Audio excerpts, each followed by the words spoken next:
Déjà, si ton idée c'est de faire de l'argent avec ChatGPT, t'es mort, quoi. Le mode de salariat traditionnel, tu vois, en tout cas que moi je combats, c'est-à-dire de dire aux gens il y a d'autres façons de travailler, on peut vivre où on veut, on peut vivre comme on veut et quand même travailler pour quelqu'un d'autre. Moi je pense que tout le monde n'est pas fait pour être full entrepreneur, complètement indépendant et tout, ça demande quand même énormément de responsabilités, c'est pas évident.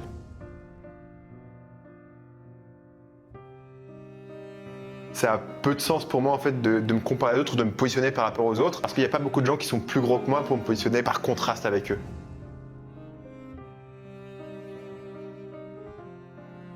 Moi je suis marié depuis 3 ans et c'est vrai que c'est pas comme dans un business où au moins de petits problèmes tu peux changer de projet ou passer à autre chose. Tu vois, tu vas pas divorcer à la première dispute, tu vois. Donc en fait tu dis ok on est dedans tous les deux, on va trouver une solution, tu vois, pas le choix. En fait ça te force à l'ouverture d'esprit, à la tolérance, à l'empathie.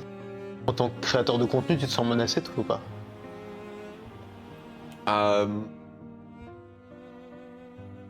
Alors on pourrait croire qu'on essaye un nouveau format de vidéo YouTube étrange. En fait, c'est une interview de base. C'est juste une interview qu'on voulait faire et c'est la seule pièce de la maison de Stan où il n'y a pas un enfant qui court partout, c'est ça? Ouais. Ouais, si tu veux, on pouvait s'asseoir sur le lit, hein, c'est toi qui as proposé qu'on s'allonge chacun sur un lit séparé. Ça me va très bien, comme ça on est détendu, on va pouvoir discuter un peu. Stan, je pense que tout le monde te connaît dans mon audience, genre vraiment 100% des gens. Mais pour les 3 personnes qui ne te connaissent pas, tu as une chaîne YouTube qui s'appelle Marketing Mania. Ça fait quoi, depuis 2015, 2014? 2016. 2016. Ouais. Ok, donc ça fait quand même un bail, ça fait quand même longtemps que tu es là. Tu fais des longues analyses marketing sur YouTube. Et un truc que j'apprécie chez toi, c'est que tu es connu pour ta droiture, pour le fait qu'on sait que quand on achète chez toi, on va pas se faire avoir, que c'est sérieux, qu'il y a du contenu derrière, qu'il y a du travail derrière. Et tout ton univers est construit autour de ça. Et tous les gens que je connais, qui te connaissent, que j'ai rencontrés, qui te connaissent, me disent tous la même chose, c'est ouais, Stan, c'est un mec sérieux, c'est un mec carré. Eh bien, merci. Ce qui est drôle, tu vois, c'est que les gens pensent ça, mais en fait, c'est pas un truc que moi, je me suis pas dit au départ, je vais être le chevalier blanc du marketing, en fait. Ouais. Et si tu regardes les vidéos, notamment les vidéos qui m'ont fait connaître, mais encore les vidéos que je fais aujourd'hui, bah, souvent, je parle de mecs qui sont des arnaqueurs et je dis, on va regarder le loup de Wall Street, comment il fait pour vendre, c'est vachement intéressant. Et ma vidéo sur le loup de Wall Street, c'est pas condamner un mec qui a fait une arnaque, c'est comment ce mec, son arnaque, elle a marché et comment il a réussi à vendre efficacement en fait au téléphone.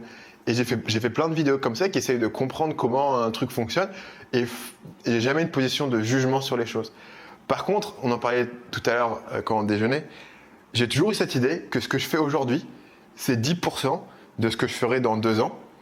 Et du coup, pour moi, ça a toujours été de dire, bah, ce que je fais aujourd'hui, c'est construire ma réputation, que les gens me connaissent, etc. Tu vois. Et un truc qui a changé entre aujourd'hui et quand j'ai commencé, par exemple, c'est que comme j'ai commencé en 2016, tu l'as mentionné, maintenant il y a plein de gens qui m'ont regardé quand eux ils commençaient et qui maintenant ont des gros business en fait.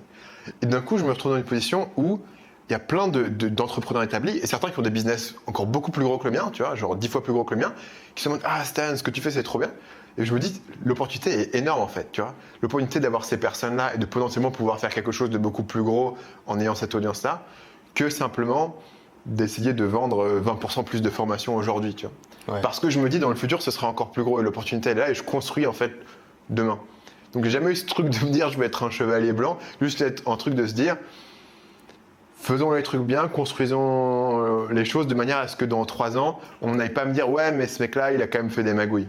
Optique long terme. Ouais. Qu'est-ce qui a changé justement depuis que tu t'es lancé sur YouTube, dans notre thématique? Tu vends des formations aussi en marketing. Ouais. On n'était pas très nombreux quand tu t'es lancé. Il y avait quelques figures comme ça qui étaient un peu connues. Maintenant, énormément de gens font ça. Qu'est-ce que toi, tu as vu qui a changé? En fait, je sais pas, on en parlait tout à l'heure, je sais pas si ça a tant changé que ça en fait. Dans ma tête, quand je me suis lancé, il y avait déjà plein de concurrence, il y avait déjà plein de gens, il y avait déjà plein de mecs qui faisaient des trucs un peu douteux et des gens qui faisaient des choses bien, etc. Aujourd'hui, il y a plus de monde, clairement l'ensemble du marché a grossi, mais je sais pas si radicalement ça a changé, tu vois. Moi, ce qui a changé pour moi, c'est que je suis passé de quelqu'un qui voulait percer à quelqu'un qui a réussi à s'installer. Donc pour moi, ça a changé ma perspective sur le truc. Notamment, ça a changé ma perspective. Au départ, je voulais un peu me battre ou dénoncer les vendeurs de rêves, etc.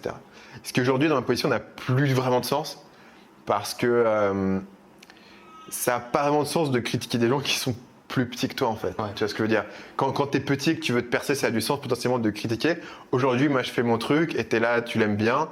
Ça a peu de sens pour moi en fait de me comparer à d'autres ou de me positionner par rapport aux autres parce qu'il n'y a pas beaucoup de gens qui sont plus gros que moi pour me positionner par contraste avec eux. Ouais. Tu vois? Et donc du coup, je suis plus en train de me dire fondamentalement, c'est quoi mon message? Et certains éléments qui ont changé, par exemple, ou des éléments qui m'ont surpris. J'ai été surpris que relativement finalement peu de gens ont ce rêve de partir à l'étranger et de devenir nomade. Qui pour moi était la raison numéro 1 de faire du business en ligne, c'est d'être partir à l'étranger. Moi aussi, ouais. Ça intéresse personne en fait, ce truc-là. Ça intéresse personne, mais toi tu l'as pas fait. Mais non. Mais enfin, je l'ai pas fait, mais j'ai quand même beaucoup voyagé, tu vois. Ouais. Et même ça, j'ai l'impression que c'est plus la motivation principale. Enfin, si tu veux vendre des trucs aujourd'hui sur Internet, tu dis vous allez pouvoir voyager autant que vous voulez et tout. C'est pas le truc qui va le mieux marcher, j'ai l'impression. Je dis parce que moi si tu veux, j'ai fait l'expérience. J'ai une équipe, tu vois, j'ai une douzaine de personnes dans mon équipe. La plupart, alors qu'ils ont la possibilité d'aller n'importe où dans le monde, la plupart sont restés exactement où ils étaient quand je les ai recrutés. Il y a essentiellement 0 personne. Il y a une personne qui a utilisé le fait d'avoir été recruté chez moi pour partir à l'étranger, tu vois. Et la plupart, et parfois ils sont partis quelques semaines ou tu vois, une longue vacance, on va dire, quelque part en Europe de l'Est, etc. Mais finalement, ça les intéresse pas tant que ça. Et moi, au départ, vraiment, j'avais cette idée de dire, c'était la motivation numéro 1. Ouais. Et ça, c'est un truc qui m'a vachement marqué. Et peut-être que là, c'est un truc qui a changé sur la niche, c'est qu'au départ, les early adopters, les premières personnes qui se sont lancées dans le truc, ils se sont lancés parce que ils avaient ce projet de vie qui était très inhabituel. Et que du coup, ce manière de gagner ta vie inhabituelle était la seule manière d'accéder à ce projet de vie. Ouais. Et aujourd'hui, c'est devenu un truc où finalement, gagner de l'argent sur Internet, c'est cool pour tout le monde. Tu n'as pas besoin d'avoir un projet de vie, d'avoir envie d'aller vivre en Thaïlande ou... Il y a quand même un truc qui est resté, c'est le rejet du salariat et du modèle traditionnel, du modèle 9 to 5. Voilà, je passe ma journée à bosser dans un bureau. Moi, je vois qu'il y a encore beaucoup de gens qui me suivent, qui sont dans le rejet de ça, comme moi je l'étais, et qui ont envie de construire une vie de liberté sans forcément s'installer à l'étranger. Mais en tout cas, être libre de leur temps, tu vois. Ça reste un gros truc, j'ai l'impression. Ouais, ça reste un gros truc. Et moi, là, tu vois, c'est un message que moi, j'ai jamais voulu pousser du tout, pour 2 raisons. La première, c'est qu'en fait, c'est pas mon expérience, en fait. Moi, j'ai pas été 9 to 5, j'ai pas, tu vois, été dégoûté par le système, j'ai pas été ingénieur à la défense, etc. Donc, c'est pas mon expérience authentique. Mon expérience authentique, c'était d'être un jeune étudiant qui, pour le coup, trouvait effectivement que son futur dans le monde du travail allait être pas bon. J'ai fait une grande école de commerce, etc. Mais en gros, tu vas bosser à la défense pour faire des PowerPoint, tu vois, enfin, pour une banque, quoi, grosso modo. Et donc, mais pour le coup, comme j'ai réussi suffisamment tôt à gagner ma vie, j'ai pas eu cette expérience. Donc, j'ai pas eu ce truc j'ai pas eu ce traumatisme, tu vois, d'une part. Et d'autre part, et ça c'est plus important, ce que je disais tout à l'heure sur le futur, c'est que j'ai toujours eu cette idée que mon but c'est de construire un gros business.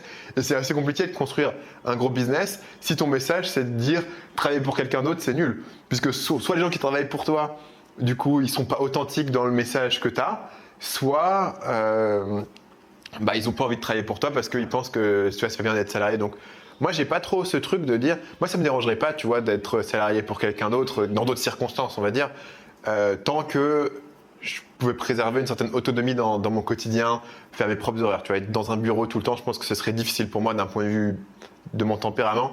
Mais tu vois, j'ai pas l'impression que les gens que je recrute, ils sont mal lotis, tu vois. Ouais. Et c'est pour ça que ce message, je trouve, de dire ne travaillez jamais pour quelqu'un d'autre, il faut toujours faire pour vous.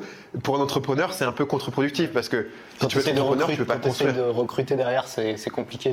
Pour moi, le message que tu envoies, il est à l'opposé. Donc quand tu recrutes quelqu'un, tu lui dis quoi? En fait, non, dans mes vidéos, je mens en vous disant que être salarié, c'est nul. Ou est-ce que tu leur dis, ou est-ce que tu recrutes spécifiquement des gens qui ne croient pas à ton message? Les 2 cas, c'est nul. Moi, je pense que c'est surtout le mode de salariat traditionnel, tu vois, en tout cas que moi je combats, c'est-à-dire de dire aux gens il y a d'autres façons de travailler que de venir à un endroit fixe, d'être coincé dans les bouchons et tout, et de passer sa journée dans un bureau un peu triste, un peu morne, de retrouver les mêmes collègues tous les jours à la machine à café. On peut vivre où on veut, on peut vivre comme on veut et quand même travailler pour quelqu'un d'autre. Moi je pense que tout le monde n'est pas fait pour être full entrepreneur, complètement indépendant et tout, ça demande quand même énormément de responsabilités, c'est pas évident. Beaucoup de gens préfèrent simplement avoir quelqu'un qui leur donne des missions, des choses. Mais moi, par exemple, tu vois, les employés qui bossent avec moi, ils sont, il y en a un qui est à Lisbonne, l'autre qui est en Roumanie. Enfin, ils sont même pas employés d'ailleurs, ils sont freelance et chacun gère son temps comme il veut. Ils ont le droit de travailler parfois avec d'autres gens aussi. Et donc, ils ont beaucoup plus de liberté. Et ça, je pense que c'est quelque chose qui est propre au métier du web de manière générale. C'est qu'on a quand même la possibilité de s'organiser avec beaucoup plus de flexibilité, quoi. Ouais, clairement. Donc ça, tu vois, pour moi, c'est vraiment le vrai bénéfice central, en fait, c'est d'avoir cette flexibilité. Ouais. Et pour moi, le bénéfice central, c'était le travail à distance, en fait, qui est devenu populaire avec le Covid. Mais moi, ça a toujours été cette idée de la raison numéro 1 de travailler avec moi, c'est que tu auras le travail à distance avec tous les éléments qui viennent avec. Tu vois, tu peux t'organiser comme tu veux. Si tu veux aller à la salle de sport à 14h, tu peux, etc. Ouais. Tout ça découle de ce truc. On va parler un peu du fait que tu sois expatrié et tout. Moi, je suis très curieux de ça. Mais un truc qui m'intéresse avant, c'est, tu dis que tu veux toujours viser beaucoup plus haut que là où tu es actuellement. Ouais. Même là où tu es actuellement, où en France, tu es quand même vraiment installé, tu penses encore que tu es à 10% et que tu peux aller beaucoup plus loin. Déjà, c'est quoi pour toi viser très gros? Est-ce que c'est être connu? Est-ce que c'est avoir beaucoup d'argent? Je sais que tu partages souvent un bilan chaque année qui est super intéressant, mais tu ne donnes pas le détail des chiffres. Ouais. Et j'aimerais savoir justement qu'est-ce qui est le plus important pour toi. Est-ce que c'est d'avoir un impact, de laisser ta trace, d'être connu, ou est-ce que c'est de créer un business super rentable qui fait plein d'oseille? Pour moi, la question de l'argent, c'est particulier parce qu'en un sens, j'ai déjà plus d'argent que j'en ai besoin. Tu vois. Cette partie-là, d'un point de vue de l'argent pour les dépenses de moi et de ma famille, c'est déjà 100% couvert. Ouais. Donc du coup, qu'est-ce qu'il me reste? Il me reste l'argent en tant que mesure de quelque chose, en fait. Mesure de l'impact que tu peux avoir, mesure du jeu que tu joues, en fait. Et moi, je le vois vraiment sur un truc de dire, si tu joues à un jeu vidéo, tu joues à Super Mario, tu es au niveau 5, pourquoi tu veux passer au niveau 6, tu vois? Il y a vraiment ce côté de dire, tu ne veux pas justifier Super Mario en disant, si je monte mon score dans Super Mario, je vais pouvoir m'acheter une Porsche, tu vois? C'est pas le but. Le jeu Super Mario n'a du sens que parce que tu as envie de jouer à ce jeu, en fait. Tu vois. Et donc, à partir du moment où tu es en mode, j'ai envie de bosser, j'ai envie de faire du business, j'ai envie de passer, de débloquer le cran supérieur et de faire le truc supérieur. Et donc, ça veut dire plus de challenge, plus de responsabilité, jouer à un jeu plus grand avec des gens plus forts, plus intelligents, etc. etc.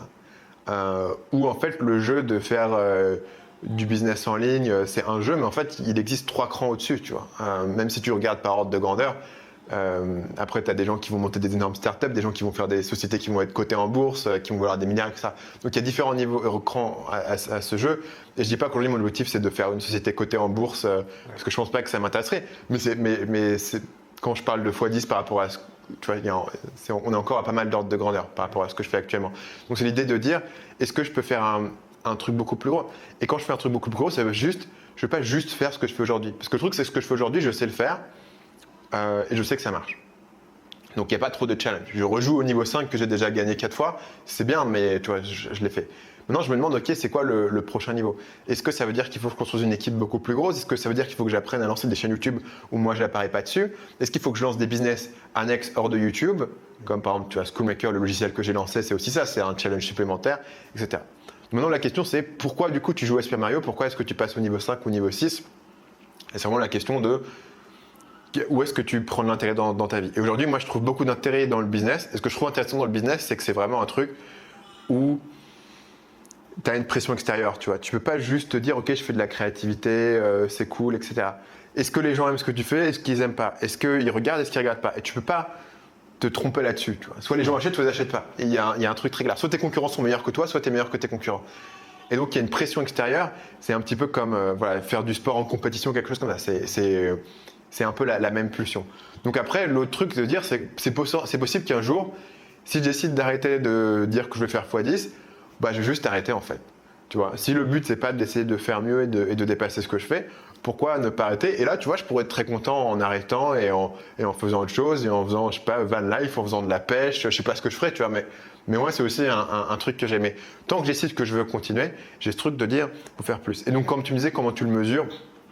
Honnêtement, pour moi, le but, c'est pas forcément. J'ai déjà gagné assez d'argent personnellement, donc je le mesure en termes de chiffre d'affaires, par exemple. Et tu me dis, ok, est-ce que c'est cool de faire un business qui fait X, mais finalement ça grossit, mais ça fait peu de profit? Moi, je dirais, ouais, c'est trop cool, tu vois. Même si en fait, j'en tire pas forcément du profit, tu peux le vendre plus tard, mais. Je cherche pas l'efficience. Moi, je sais que c'est quelque chose qui est important pour moi, c'est de me dire. Ouais, grossir en termes de chiffre d'affaires, ouais, bien sûr, c'est toujours intéressant. Si c'est un score, tu as envie d'augmenter ton score. Mais si tu vois derrière j'ai 2 fois plus de travail, ou si derrière j'ai une grosse équipe à gérer qui me prend du temps, ou je fais moins de trucs que j'aime dans mes journées, tu vois, ou si derrière je fais plus du tout de bénéfices parce que je dépense tout pour faire ce chiffre-là, pour moi c'est un échec, tu vois. J'ai perdu en efficience. Et pour moi l'efficience, la légèreté, tu vois, c'est comme un bateau qui va très vite et qui est très léger, tu vois. Ouais. Moi, c'est ça qui me séduit dans le business. C'est de me dire, pendant très longtemps, là, je commence à construire une équipe et pendant très longtemps, j'ai bossé quasiment tout seul, en tout cas sur les contenus. Et le fait de se dire, putain, je peux arriver jusque-là en étant tout seul, en me levant le matin, en travaillant que le matin, en travaillant sur les choses qui me passionnent et en réussissant à faire ces chiffres-là, pour moi, c'était une source de fierté au-delà de me dire, bah tiens, j'ai une grosse boîte, je sais pas, avec 25 salariés, que tout le monde connaît, etc. Toi, c'est pas quelque chose qui est important pour toi, l'efficience? Si, bien sûr, mais disons que c'est pas la seule valeur, tu vois. Parce que la manière la plus efficace de garder le plus d'argent, bah, c'est de recruter personne, mais du coup de rester dans un truc qui est petit. Ouais. Donc en un sens, si tu veux grossir et accélérer plus vite, tu perds un petit peu de ça. Par exemple, un exemple simple, c'est que je te dis, je veux lancer d'autres projets, je veux lancer des chaînes YouTube qui ne dépendent pas de moi, je veux des business annexes, etc. Bah, il y a des trucs qui ne marchent pas. Donc parfois, je fais des investissements qui ne marchent pas. Tu vois, c'est des paris perdants. Donc du coup, ça diminue l'efficience globale au prix de potentiellement, ben, j'imagine que certains vont marcher et vont payer pour les 5 autres qui n'ont pas marché. Tu vois. Donc c'est un trade-off à cette limite. C'est-à-dire que mon but, c'est pas d'avoir zéro profit, mais mon but, c'est pas forcément d'avoir 95% de marge non plus. Tu vois, il y a un truc où je me dis, si je veux passer au niveau supérieur, je réinvestis une partie. Et en un sens, moi, mon but, c'est vraiment de me dire, est-ce que je peux débloquer le niveau suivant du jeu? Est-ce que je peux faire un truc plus gros? Est-ce que je peux faire un truc plus ambitieux? Est-ce que je peux faire des projets que je n'aurais pas pu faire avant? Quand j'ai commencé, bah, il y avait plein de projets que je ne pouvais pas faire parce que je n'avais pas les ressources, pas l'équipe, pas l'argent. Plus j'ai d'équipe, plus j'ai d'argent, plus j'ai d'audience, plus j'ai d'éléments, plus j'ai la capacité de concrétiser des projets qui autrement seraient restés en fait des rêves.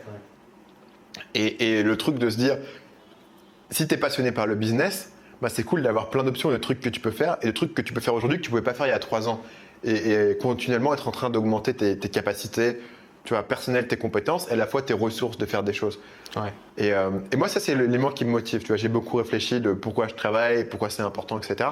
Et ça, c'est l'élément qui me motive. Par pur intérêt, mais je pense que tu le vois si tu regardes mes vidéos, en fait. En soi, le business, ça m'intéresse. Tu vois. Indépendamment du fait que je gagne de l'argent. Quand j'étudie un business, Ouais. tu vois, quand je me plonge dans un business pendant plusieurs semaines pour faire une vidéo dessus, c'est pas mon business. Ça se voit. Ce business m'intéresse, mais je ne vais pas gagner de l'argent avec ce business puisqu'il n'est pas à moi. Mais en soi, ça m'intéresse de le comprendre, de comprendre comment il fonctionne, de le décortiquer et d'avoir ce moment où je me dis, ah tiens, là j'ai vraiment compris quel était le levier qui faisait que ce business fonctionne. Et comme moi, ça c'est un truc qui me passionne, forcément j'ai envie aussi de le faire et du coup de continuer à grossir. Donc le truc de faire x10, c'est pas vraiment de dire j'ai envie de gagner 10 fois plus d'argent parce que si j'avais 10 fois plus d'argent, je ferais rien d'autre avec en fait. J'ai pas vraiment de besoin de dépenses plus que ça.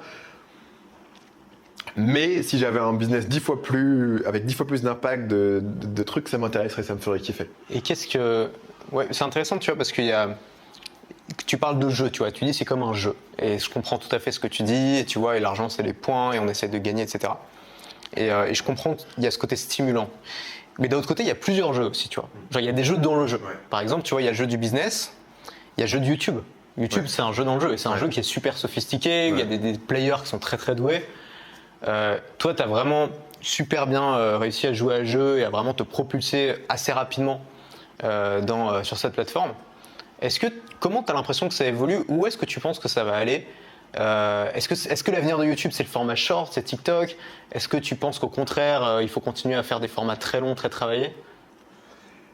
Ben, les shorts, ça marche bien pour driver de l'audience. Ça a bien marché pour moi. Je trouve que c'est pas encore certain de est-ce que tu peux monter une carrière de business juste sur les shorts, tu vois. Déjà parce qu'aujourd'hui, même pour les gens qui veulent juste faire de l'AdSense, on va te faire le CPM que j'ai sur les shorts, c'est de 2 centimes. Mais si tu dis, je veux gagner, le jeu du business pour moi est moins important que le jeu de YouTube. Et donc mon but c'est d'être le YouTuber le plus connu. À la, comment il s'appelle, MrBeast, tu vois. Ouais. Lui c'est clairement ça, Ouais. tu vois. Il réinvestit tout, le but c'est vraiment d'être le meilleur YouTuber, celui qui fait le plus de vues. Si tu te dis ça, est-ce que tu te dis pas du coup, bah c'est pas grave, je m'en fous en fait si les shorts ça fait pas d'argent, si ça peut m'aider à atteindre mon objectif d'être numéro 1 sur YouTube dans ma thématique, est-ce que c'est pas ça que je veux? Bon, peut-être, mais la question c'est est-ce que les shorts suffisent en fait? Pour moi, c'est un mix dans une stratégie. Parce que les shorts sont bien pour te faire connaître, mais derrière, quelle est la substance de ce que tu proposes? Et donc, beaucoup de gens vont également avoir, tu vois, des vidéos longues. Genre, dans le brainstorming, le mec qui a probablement plus fait levier sur les shorts, c'est Hormozy. Mais Hormozy, il travaille quand même pas mal ses vidéos longues et ses formats longs, et il a un livre, etc. Il le voit sous le cadre de... C'est un écosystème. Et je pense qu'il faut le voir sous le cadre d'écosystème. Et que les vidéos longues ont des très longs jours devant. Alors moi, je vois les recommandations que j'ai sur YouTube. Hier, je me suis connecté sur YouTube. Il m'a recommandé une vidéo de 3 heures qui avait 900 000 vues. Ouais. J'ai l'impression qu'il y a C'est le watch time. Il y a une sorte de polarisation. Il y a de plus en plus de gens qui consomment du format court, évidemment, avec l'explosion du format short.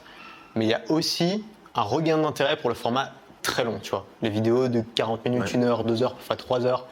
Et en tout cas, moi, j'ai l'impression d'avoir de meilleurs résultats qu'avant avec mes formats très longs. Okay. Je fais des interviews, tu vois, parfois de gens qui sont absolument pas connus, mais des gens de mon audience qui ont eu des bons résultats. L'interview, elle dure 1 heure. Ouais. Le truc fait, alors pour toi, c'est pas grand-chose, tu vois, mais pour ma chaîne, c'est bien. Elle va faire 10 000, 15 000, 20 000 vues, tu vois. Donc, et je sais que c'est des vues super qualifiées parce que c'est des gens qui vont passer 1 heure à consommer le truc, quoi. Donc, moi, tu vois, sur YouTube, si je vois une vidéo avec une miniature qui m'intéresse et elle dure 12 minutes, je fais ouais, je m'en fous, 12 minutes et que ça.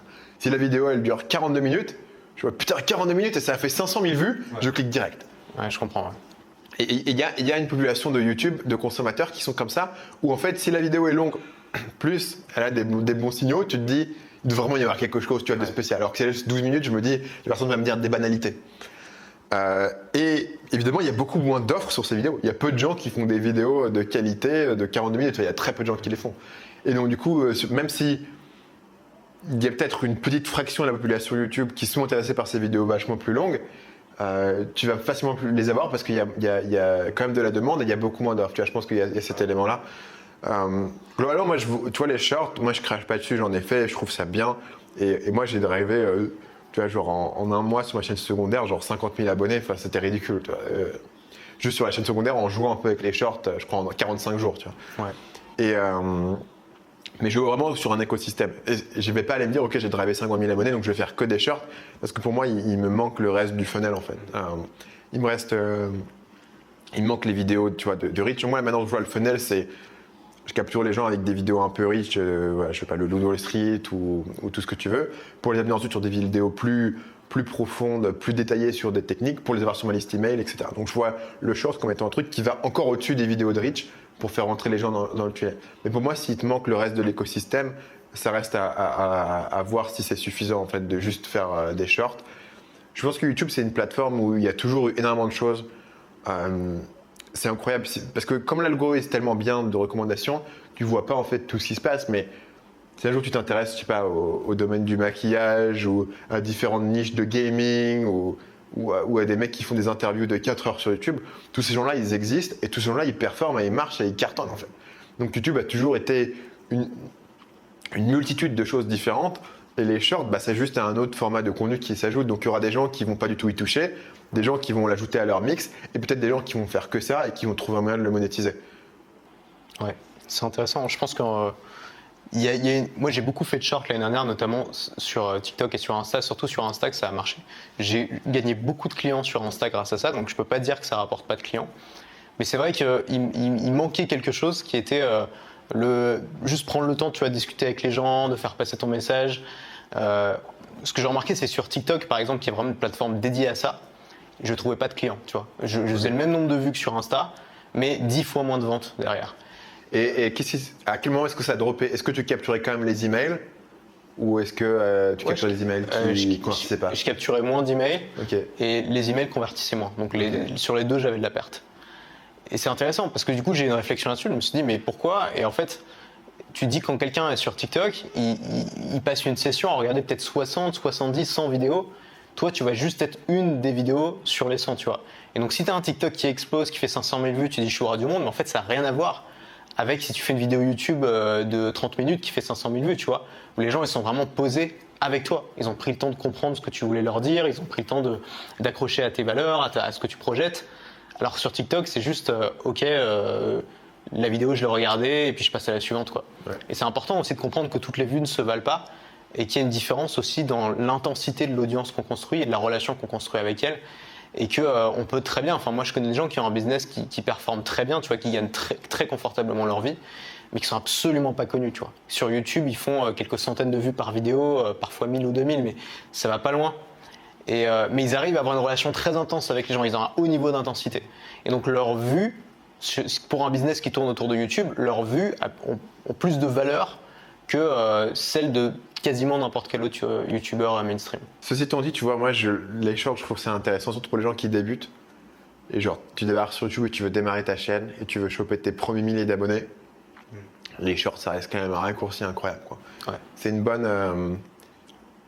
c'est un bon outil que YouTube t'a donné de pouvoir faire. Parce que la partie la plus dure d'une chaîne YouTube, c'est vraiment d'enclencher la machine. Après, derrière, les abonnés, ils vont pas forcément regarder les vidéos longues. C'est vrai. Ce que j'ai observé. Et actuellement, d'un point de vue algorithmique, ça fonctionne pas. Ils Ça, arrivent c'est pas à faire vraiment passer de l'un à séparé, l'autre. Mais ils ont dit qu'ils allaient petit à petit réussir à le merge. Sur Insta, ça marche bien. Vraiment, sur Insta, si tu veux choper des mails sur Insta, moi, c'est là où j'ai eu les meilleurs résultats de très très loin avec ce format-là. Mais du coup, tu fais. Est-ce que dans chaque vidéo, tu as un appel à l'action ou est-ce que tu fais de temps en temps des vidéos dédiées à l'appel à l'action? Je le faisais pas dans 100% des vidéos, mais j'irais dans une vidéo sur deux à peu près. Je faisais un appel à l'action et ce que je faisais, c'est que je faisais une sorte de contenu en deux parties. Donc je disais, bon bah voilà, si vous voulez aller plus loin, j'ai fait un audio de 20 minutes sur mon canal Telegram. Cliquez ici pour l'écouter. Les gens arrivaient sur une page, ils entraient leur mail pour rejoindre le canal Telegram. Et ensuite, il faut suivre l'audio. Et est-ce que tu as constaté que les appels à l'action faisaient diminuer la performance des vidéos en question? C'est difficile à dire parce qu'il faudrait tester la même vidéo sur deux, en même temps, etc. Mais j'ai eu des vidéos avec des appels à l'action qui ont très bien marché. Mais je pense que globalement, tu perds un peu en performance. Ouais. Okay. Parce que moi, sur les premières vidéos que j'ai fait, quand je commençais à tester le format, le monteur mettait à la fin un écran qui disait abonnez-vous, qui durait genre 2 secondes. Et sur la rétention, dès que les gens voyaient cet écran, ils disaient ok, la vidéo est finie, je scroll. Ouais. Si j'avais pas cet écran et que tu comprenais pas que la vidéo allait se terminer, que la vidéo se terminait juste et elle bouclait, les gens restaient et la rétention était dingue. Et du coup, ça propulsait les vidéos de ouf. En fait. Et à côté où je me dis, si j'ai un appel à l'action et que les gens disent ah bon, il a fini sa vidéo, il me fait son appel à l'action, il scroll et du coup, j'aurais pas cet élément qui boucle. Ce qui fait que du coup, je faisais pas beaucoup d'appels à l'action dans mes shorts et dans mes TikTok. Et les quelques fois où j'en faisais, c'était des trucs qui marchaient moins bien. Après, j'en ai fait peu, donc j'ai pas pu tester. Je le testais pas sur les idées les plus virales, on va dire. Il y avait des trucs qui étaient dédiés à appel à l'action, genre j'ai fait une nouvelle vidéo, je vais faire un short dessus. Le short, il est pas aussi optimisé puisque c'est pour envoyer les gens sur la vidéo, mais je remarquais qu'il faisait quand même moins de vues, cela. Est-ce qu'on peut parler un peu d'intelligence artificielle? Qu'est-ce que tu penses de tout ça? T'as pas encore fait ta vidéo là-dessus? Donc on essaie d'avoir des infos un peu. J'ai pas encore fait parce que je suis tombé dans un trou noir incroyable, donc je suis à fond dedans. Je suis parti à 10 000 km. Parce que en fait, sur l'IA, il y a 1 milliard de gens qui font 5 idées pour gagner de l'argent avec ChatGPT. Ouais. Ce qui marche très bien d'ailleurs. Ce qui marche très bien, ça cartonne YouTube. sur les vues. Et tu regardes et c'est vraiment nul. C'est vraiment nul. Donc, je dis, bon, je vais pas faire ça, faire un truc mieux. Et je me suis mis à fond dedans. Et j'ai lancé. Tu prépares bien une vidéo sur l'IA? Je bosse sur une vidéo sur l'IA. Alors je suis assez loin d'avoir terminé, on va dire. Mais j'ai des trucs. J'ai d'ailleurs lancé, j'ai même lancé une chaîne YouTube séparée sur l'IA qui s'appelle IA Mania. Ah ouais? Ouais, je teste plein de trucs différents et je teste des business IA à droite à gauche que je fais sur mon temps libre pour tester des trucs. C'est marrant parce que, je te coupe, ensuite tu pourras continuer. T'as pas du tout été dans le truc des cryptos, des NFT, et t'es à fond dans le truc de l'IA. Parce que, c'est le cliché, hein. Tous les mecs qui étaient dans les cryptos, ils sont maintenant experts IA. Ouais. Parce que c'est la hype du moment. Moi, les cryptos, ça m'intéressait pas trop en fait. J'ai fait quelques vidéos sur les cryptos, mais j'étais tôt en plus dessus. J'ai fait une vidéo sur Bitcoin en 2017. Ça s'appelait les biais psychologiques du Bitcoin, tu vois, juste en mode ça monte, c'est intéressant, qu'est-ce qui se passe, la psychologie des cryptos, tu vois, j'étais un des premiers vraiment à creuser ce truc-là. J'ai fait une vidéo sur la psychologie des NFT, mais jamais en mode ouais, je suis à fond, vas-y, moi je vais devenir un mec crypto. C'était pas comment ça va révolutionner le monde, c'est pourquoi ça marche, pourquoi les gens s'intéressent à ça, quoi. Et donc du coup là-dessus, j'étais assez skeptique. Moi j'essaie de, enfin, ça m'intéresse pas en fait de vendre des trucs qui m'intéressent pas ou de faire des vidéos que j'ai pas envie de regarder. Donc parfois, tu vois, il y a des vidéos où je sais que ça ferait plein de vues, genre 5 idées sur ChatGPT, mais je me dis moi cette vidéo je la regarderai pas. Ouais. Pourquoi je vais passer mon temps à la faire en fait? Donc du coup je la fais pas et je ferai juste la vidéo qui m'intéresse. Donc du coup j'ai besoin de faire une vidéo où je me dis si j'avais vu cette vidéo sur YouTube j'aurais trouvé ça trop kiffant, donc une vidéo qui va au-delà de ce que j'ai déjà vu. Et donc du coup sur l'IA, pour moi contrairement à la crypto, moi l'IA je suis à fond dessus, enfin je vois plein d'opportunités, plein de trucs intéressants à faire. Il y a vraiment un truc. Alors après les gens ils pensent pas de manière suffisamment stratégique. Déjà, si ton idée c'est de faire de l'argent avec ChatGPT, t'es mort quoi. ChatGPT, c'est un jouet. C'est une interface de surface qui te permet de découvrir la technologie qui est en dessous. Mais ChatGPT, c'est pas ton outil de travail quoi. Et je dis ça en étant sur ChatGPT tous les jours à fond et je trouve ça trop cool. Mais c'est pas ChatGPT, tu vois, qui va faire. Les gens disent oh, tu vas vendre des services de copywriting et faire ton copywriting avec ChatGPT. Les autres gens n'ont clairement jamais essayé de faire du copywriting avec ChatGPT parce que ça ne marche pas. Tu ne peux pas faire du copywriting avec ChatGPT. Alors il y a peut-être des autres moyens de faire du copywriting ou des éléments. Pour moi, par exemple, tu vois, pour te donner un exemple concret de ce dont je parle. 5 idées de business IA. Va sur Fiverr, vends un service de copywriting et fais-le avec ChatGPT. C'est idiot pour plusieurs raisons. D'abord, numéro 1, le problème de vendre du copywriting, c'est pas d'économiser un peu d'argent sur la rédaction du service, c'est juste de trouver des clients. Donc, il faut toujours trouver tes clients et les convaincre. Deuxièmement, ton copywriting avec ChatGPT, il va pas être très bon, donc tu vas faire du truc un peu nul. Troisièmement, tout le monde peut faire ça, donc tu vas avoir la concurrence de tout le monde. Tu aurais pu, il y a un an, faire exactement la même chose, sauf qu'au lieu de le faire avec ChatGPT, tu le délègues dans un pays à bas coût pour ton copywriting. Mais pourquoi il y a peu de gens qui faisaient ça ? Parce que ça marchait pas trop, quoi. Enfin, c'était dur de trouver des clients, tu vendais pour pas cher, tu galères à trouver ça n'a pas beaucoup de sens, quoi. C'est pas une très bonne idée. Ou l'opportunité dans le copywriting avec des outils comme l'IA, c'est qu'est-ce qui se passerait si à chaque fois que tu ouvres ma page de vente, elle est personnalisée exactement pour toi. Si ça parle de ta situation de vie, du business exactement que tu veux monter et de tes objections. Aujourd'hui, je fais une page de vente sur mon avatar type. Je traite les différentes objections, les différentes situations dans lesquelles tu peux être, etc. Et je fais des sondages pour le déterminer. Mais je ne peux pas faire une page de vente adaptée pour chaque personne. Et si je voulais faire une page de vente adaptée pour chaque avatar, juste d'un point de vue complexité technique, ça serait l'enfer directement. Si on devait avoir 4 versions différentes de la page de vente qu'il faut mettre à jour selon les trucs et ensuite segmenter les gens, etc. Avec l'IA, je peux faire un sondage ou simplement je peux dire ok, réponds à cet email et raconte-moi ton truc. Comme aujourd'hui les gens ils le font. Moi j'ai une personne qui répond aux emails des gens. Quand ils me donnent l'email, moi j'apprends leur situation. Et dans ma prochaine page de vente, mon titre, ça va être axé sur ton problème principal. Tu n'as pas beaucoup de temps, comment monter un business si tu n'as pas beaucoup de temps ? Tu n'as aucune compétence, comment monter un business si tu n'as aucune compétence ? Tu veux monter une chaîne YouTube mais tu n'as pas envie de montrer ta tête ? Tu vois, un truc ultra spécifique. Et donc là, je pense qu'il y a une opportunité. Mais c'est pas de ChatGPT. Tu vois ce que je veux dire ? Il y a plein d'opportunités, il y a plein de trucs qui vont être faits et d'outils à monter, d'optimisation à faire, de marketing à faire, etc. Mais ça va au-delà de simplement regarder ah ouais, ChatGPT, tu peux sous-traiter des trucs ou faire des miniatures pour les gens sur Midjourney, quoi. Why not ? Tu vois, tu peux faire. Mais je veux dire, faire un service de freelance de base en utilisant Midjourney, tu n'as pas gagné beaucoup d'optimisation par rapport à le faire, mais le déléguer dans un pays à bas coût. Tu as juste encore plus optimisé ton truc sur la course à qui va vendre le moins cher. Donc c'est là où je pense que l'IA, je suis à fond dessus. Là où la crypto, j'ai jamais été à fond parce que je voyais pas trop quoi en faire et quelle utilité. Aujourd'hui, l'IA, je vois quoi en faire, je vois l'utilité du truc et je m'en sers, tu vois, tous les jours. Et je me sers de Midjourney, je me sers de ChatGPT, etc.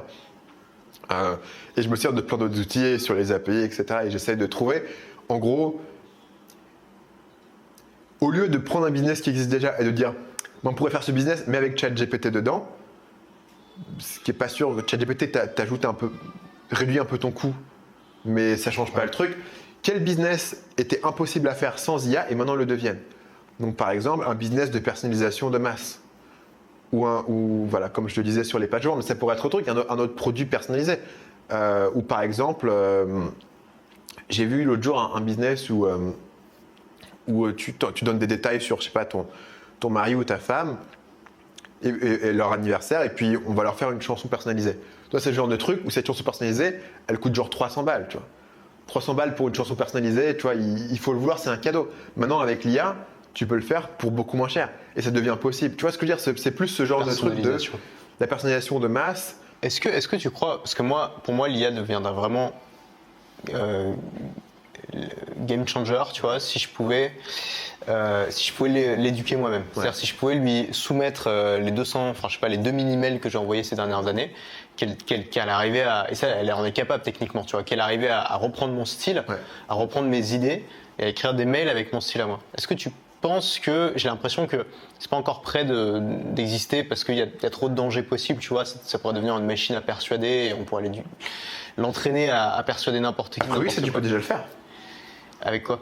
tu peux fine-tuner un GPT directement. Tu vas sur OpenAI, tu fine-tunes un truc. Tu peux faire ton propre modèle sur ça. C'est ça dont je parle. Tu peux vraiment fine-tuner ton truc. Il y a également un truc, tu peux regarder Mais sur le blog de. La personne lambda peut le faire. Genre, t'as pas besoin de savoir coder ou de. À mon avis, il faut savoir un peu coder, ouais. Mais je veux dire, tu peux le faire. Et bien, du coup, tu vois, potentiellement une opportunité de te dire, est-ce que tu peux créer un SaaS qui fait ça pour toi? Ouais. Tu vois, est-ce que je peux faire un SaaS où mon service que je te fais, c'est en gros, je fine-tune un GPT pour toi. Tu me donnes tout ton contenu, tu me uploads 2000 pages de contenu, et moi, je vais derrière avoir l'algo pour fine-tuner. Tu vois, potentiellement, ça peut être une bonne idée, tu vois. Ça fait penser que c'est peut-être un truc qui pourrait m'intéresser de faire. Parce que je pense pas que d'un point de vue technique, c'est pas excessivement compliqué à faire. Tu te fine-tunes un modèle et après, tu peux, pareil, faire une interface simple où tu peux faire des appels sur ce modèle, tu vois, et faire. Donc après.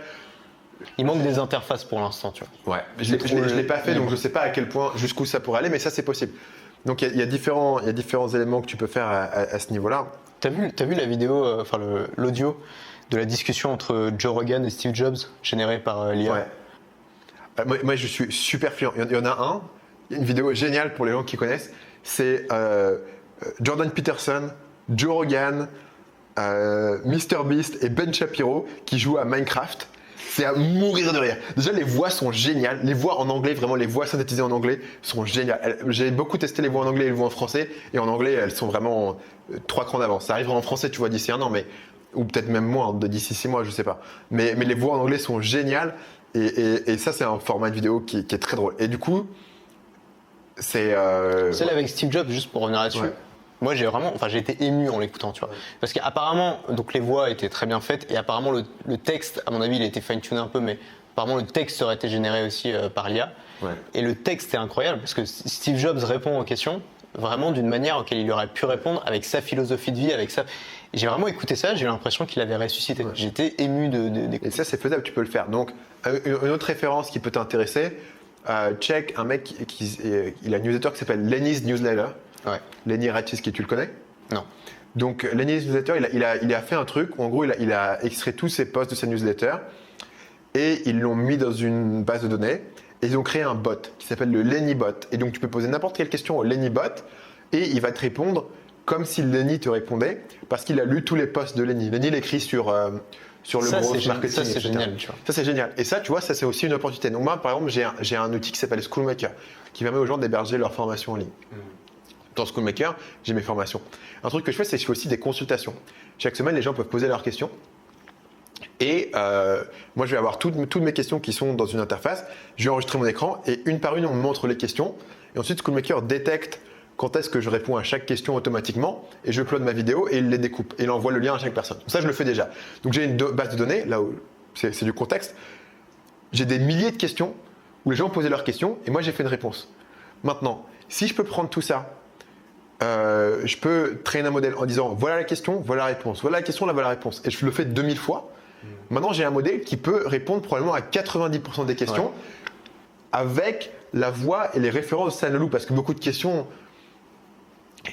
est-ce que mon idée est bonne? Quel type de vidéo lancer? Qu'est-ce que tu vends de ma chaîne YouTube, ma page de vente, etc. Ou le modèle pourrait apprendre en fait, tu vois. Et donc, moi, ces données, je les ai déjà. Comme toi, tu as tes emails, tu pourras entraîner un truc. Et donc, Lennybot, il l'a fait. Et donc, du coup, tu peux demander au Lennybot, c'est quoi un bon taux de croissance pour une startup B2B? Et il va te dire, bah, c'est entre 25 et 30%. Il va t'écrire tout un truc. Et ce truc-là, c'est le mec, c'est Lenny qui l'a fait? C'est Lenny qui quelqu'un l'a fait. Quelqu'un l'a fait pour lui. Mais quelqu'un qui bosse avec lui. Ouais. Donc c'est lui qui chapeaute le truc. Il a demandé à quelqu'un de le faire. Parce que tu vois, un coaching privé avec Tony Robbins, ça coûte quoi? $1 million, chose comme ça. Imagine qu'un mec, et il y a pas, en fait, ce qui peut être risqué, c'est qu'il n'y a pas, en fait, Tony Robbins peut ne même pas avoir son mot à dire. Quelqu'un peut prendre toutes les conférences de Tony Robbins et faire un bot qui fait du coaching privé façon Tony Robbins. Ouais. Et en soi, c'est génial. Et de l'autre côté, tu dis, ouais, mais moi, je suis Tony Robbins, quelqu'un fait ça. Je peux perdre la moitié de mon chiffre d'affaires, quoi. Il y a deux éléments, parce que les gens, tu vois, sur l'IA, c'est du vol, il y a quand même une pensée qui est assez floue dessus, je trouve. Notamment quand les gens sont en mode génération d'images, c'est directement du vol, mais ChatGPT, c'est totalement ok. Alors, c'est la même techno. Hein. ChatGPT, il a regardé tout, mais tu dis pas, ouais, mais ChatGPT devrait reverser de l'argent à toutes les personnes qui ont lu. Bah, les humains aussi, ils font ça. Tu vois, on lit des trucs, on produit des trucs à partir Sur le truc de Tony Robbins, tu pourras pas le brander Tony Robbins. C'est ça, c'est l'IP, c'est le droit à l'image en fait, c'est l'IP. Mais aujourd'hui, tu as le droit de lire les livres de Tony Robbins et d'écrire le livre Antoine BM, le pouvoir de la pensée positive, qui reprend toutes les idées de Tony Robbins, et Tony Robbins, il peut rien faire. La valeur de Tony Robbins, c'est son IP, c'est sa marque, ses relations avec son audience, etc. Donc tu peux effectivement traîner, mais ça arrive déjà. Moi je te dis, je joue beaucoup avec les voix. Et parfois, il y a une voix, il y a marqué genre, tu sais, il donne des noms, donc il y a marqué genre Joey. Et t'écoutes la voix de Joey, mec, mais c'est Sam Harris. C'est le podcasteur Sam Harris, enfin, c'est sa voix, tu vois, que vous avez traîné. Mais comme vous n'avez pas les droits sur Sam Harris, vous l'avez traîné sur sa voix, mais vous l'avez appelé Joey. Et après, est-ce que Sam Harris pourrait faire peut-être, mais fondamentalement, ils n'utilisent pas son droit à l'image, c'est assez compliqué. Donc tu pourrais faire ça sur les bots. Mais je pense que toi, ça devient un nouveau format de contenu pour les créateurs. Donc sur ton support client, sur les gens qui sont dans tes formations, les gens qui veulent acheter une formation, ils ont des questions. Tu pourrais facilement avoir. Pareil, tu vois, genre tu ouvres mon support client. Tu télécharges tout ça et tu traînes un modèle sur voilà la question, voilà la réponse sur le support client sur des années et des années de milliers de messages, tu vois. On pourrait avoir quelque chose qui répond vachement plus facilement aux gens. On pourrait avoir un bot où chaque fois qu'il y a un commentaire sur la chaîne Marketing Mania, il répond. Tu vois, pourquoi pas? Pour revenir au jeu, le business game, tu vois. Si un truc comme ça existe, tout le monde va l'utiliser. Ouais. Donc on sera toujours à égalité, mais juste à un niveau plus sophistiqué. Qu'est-ce qu'il faut faire si tu veux profiter de ça davantage que les autres? Il faut lancer ton propre outil? Je pense que c'est ton propre outil, ça peut être une bonne idée, mais il y a des risques là-dessus. Et le risque, c'est que fondamentalement, tu es une surcouche sur OpenAI. Le business que je te dis, ok, je vais fine-tune ton truc, je suis une surcouche sur, en l'occurrence, GPT-3. Tu peux pas avoir les ressources aujourd'hui de refaire le modèle GPT.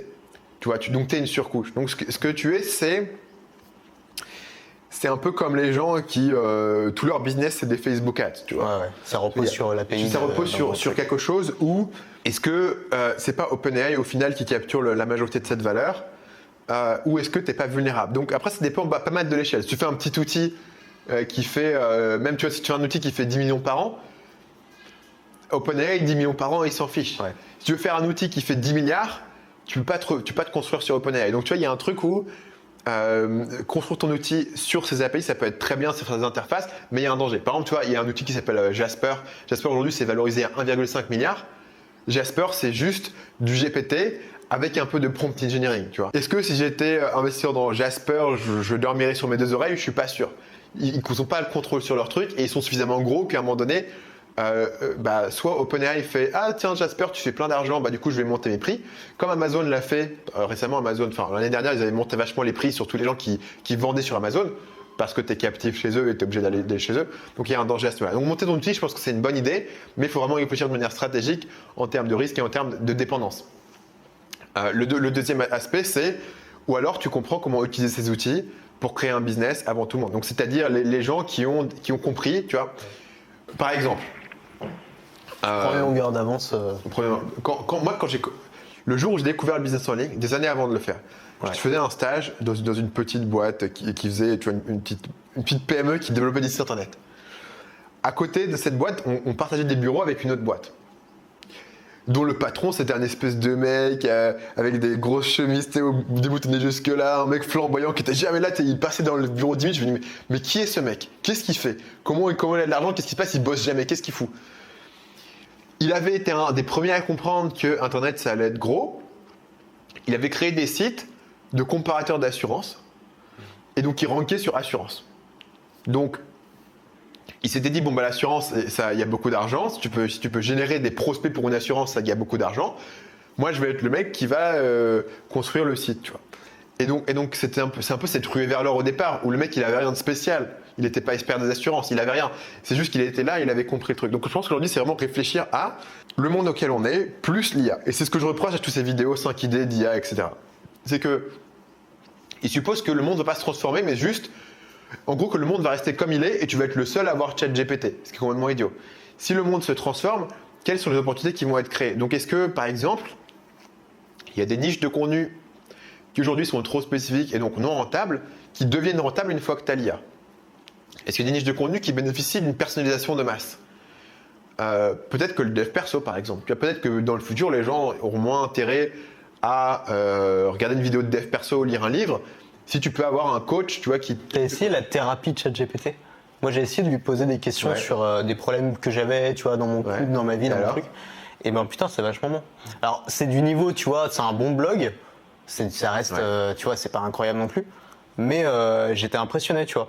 J'ai vraiment été impressionné. Je trouvais que c'était un des domaines dans lesquels ChatGPT était plus utile, pouvait être déjà le plus utile au quotidien.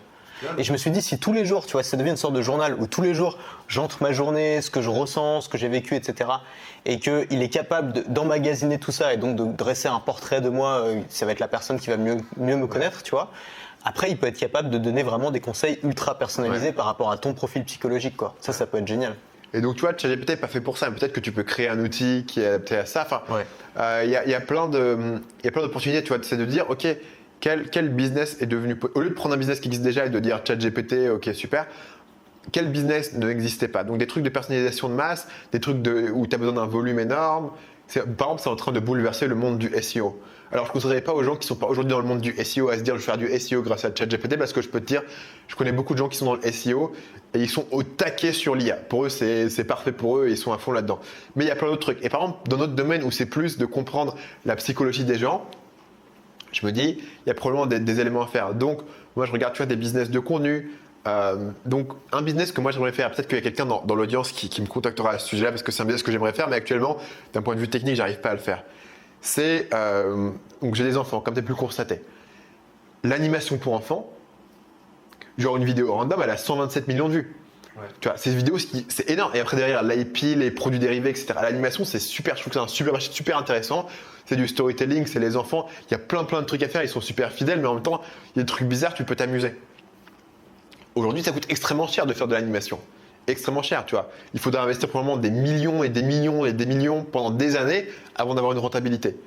Maintenant, avec l'IA, à mon avis, on est sur un horizon de 18 à 24 mois où, en une semaine, une personne normale pourra faire son dessin animé de 20 minutes tout seul, tu vois. Avec les voix, les animations, les personnages, etc. Actuellement, c'est pas encore possible, mais je sais pas si tu as vu la vidéo qui est sortie récemment sur la chaîne de Corridor Crew.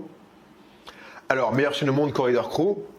En gros, c'est des mecs qui font des effets spéciaux. Ils ont créé un animé, en gros, mais juste en se filmant. Et après, ils ont utilisé des IA. C'est compliqué ce qu'ils font, mais ils utilisent des IA pour transformer ce qu'ils ont filmé en animé. Et ça rend super bien. La chaîne s'appelle Corridor Crew, C-R-E-W. Actuellement, c'est très compliqué, mais ça, dans le futur, tu vois, ça sera plus simple. Donc, je me dis, est-ce que tu peux pas lancer un business d'animation pour enfants qui raconte des trucs, qui raconte des valeurs? Aujourd'hui, tu as le Cocomelon, etc., etc. Mais ce serait pas rentable aujourd'hui si je voulais faire une chaîne de dessin animé pour enfants qui t'enseigne les valeurs de l'entrepreneuriat. Parce qu'il y a trop peu d'entrepreneurs qui veulent ça pour leurs enfants. Tu vois, et ça coûterait trop cher de faire les épisodes pour ça. Si je peux le faire avec l'IA et que le coût a été divisé par 10, d'un coup, mon dessin animé de niche, là-dessus, il est valable. Donc ça, c'est un truc aujourd'hui dans les livres pour enfants. Tu as des livres pour enfants qui t'apprennent l'entrepreneuriat, qui t'apprennent l'antiracisme, etc. Il y a plein de niches potentielles pour les gens qui peuvent avoir. Il y a un livre spécial pour les enfants de tel ou tel pays, tu vois, des histoires de tel ou tel pays. Il y a plein de sous-niches sur les livres pour enfants parce que ça coûte juste moins cher de faire un livre que de faire une chaîne de dessin animé. Si les chaînes de dessin animé descendent, il y aura plein de sous-niches potentielles. Tu vois, donc c'est plutôt dans cette direction que je réfléchirais. Ou en gros, qu'est-ce qui était trop cher avant mais qui maintenant devient possible? Quels sont les trucs qui bénéficient de la personnalisation? Maintenant, tu as cette chaîne de dessin animé pour enfants, mettons. Il y a plein de trucs que tu peux faire. Est-ce que je peux faire une app où ton enfant il peut discuter avec son personnage de dessin animé préféré, où tu peux enseigner? Un autre business très intéressant, les trucs sur iPad pour les enfants, où tu as des trucs un peu éducatifs, tu vois. Ça va être entièrement changé par l'intelligence artificielle. Ouais. Parce qu'aujourd'hui, il y a des jeux qui sont assez simples, etc., qui sont bien faits pour les enfants, ils apprennent. Maintenant, tu ajoutes de l'IA là-dessus. L'enfant, il peut interagir, il peut parler, il peut évoluer, le jeu, il peut se renouveler beaucoup plus facilement, etc. Tu vois, il y a plein de trucs qui, apparemment, n'auraient pas été possibles. Donc, évidemment, toutes les idées que je donne là, elles sont peut-être un peu plus complexes, mais en même temps, je pense que tu peux aller au-delà de ChatGPT sans non plus devenir un codeur incroyable, tu vois. Enfin, le truc d'animation, à mon avis, il y aura des outils où tu passeras, ce sera à peu près aussi compliqué à utiliser que genre Premiere Pro pour faire ton montage. où genre une personne qui arrive là, il peut pas le faire directement, mais tu passes 3-4 heures à faire du tutoriel et à jouer et tu pourras faire. C'est quoi les métiers qui vont devoir s'upgrader? C'est les métiers créatifs? Je pense que métier créatif, hein. Au départ, je me suis dit, ouais, l'écriture, etc., les gens ne sont pas menacés. Mais en fait, en y réfléchissant, la plupart des gens qui écrivent, c'est quand même médiocre, en fait, si tu réfléchis. Et aujourd'hui, ChatGPT, vraiment, quand tu as appris à prompter, il fait des trucs. Tous les average. Bah ouais, je pense que c'est ça. Toutes les personnes qui sont un peu à la moyenne, donc ils vont soit devoir vraiment apprendre à interagir avec l'IA et donc du coup être une personne qui fait des prompts et édite le truc, etc. Qui je pense tu auras toujours besoin de cette personne-là. Mais même tu vois les personnes qui font, donc les vrais artistes sont pas menacés parce qu'un vrai artiste, tu vois, je pense, les gens qui sont vendus aux enchères, etc. Les gens achètent pas l'œuvre d'art, ils achètent l'histoire, la personnalité, etc. Ouais. Ces personnes, ils vont pas être remplacées par une IA. Mais le problème, c'est que beaucoup de gens qui ont des compétences artistiques, aujourd'hui, gagnent leur vie en faisant quoi? En faisant des illustrations pour le blog de l'entreprise machin, en faisant une illustration pour une pub, en faisant un fond pour ci, un fond pour ça.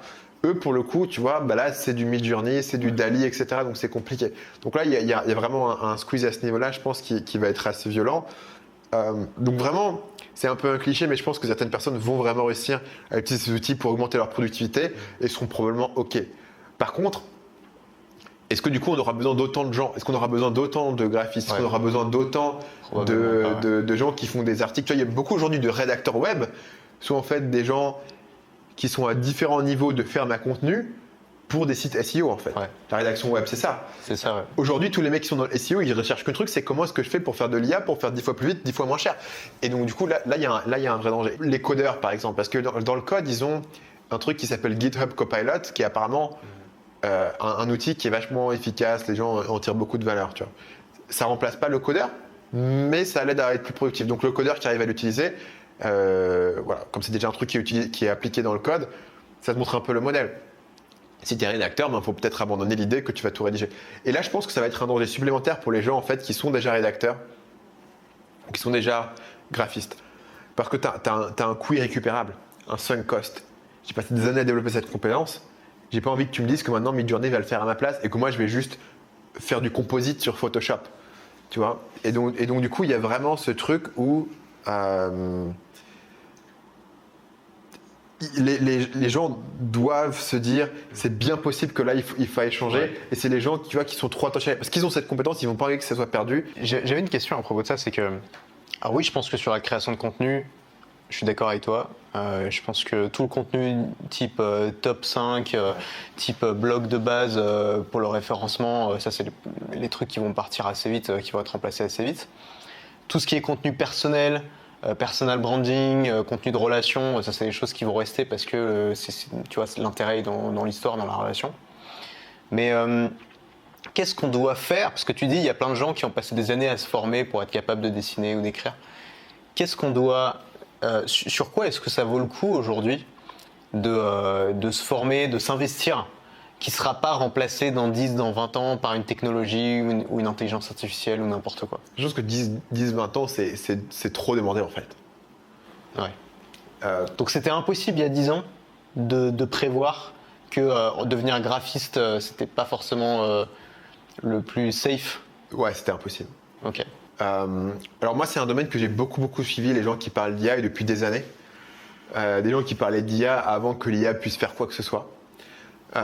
Et c'est notamment parce que ils réfléchissaient vraiment au risque tu vois, d'avoir une intelligence super intelligente dans Bostrom, Yudkowsky, etc.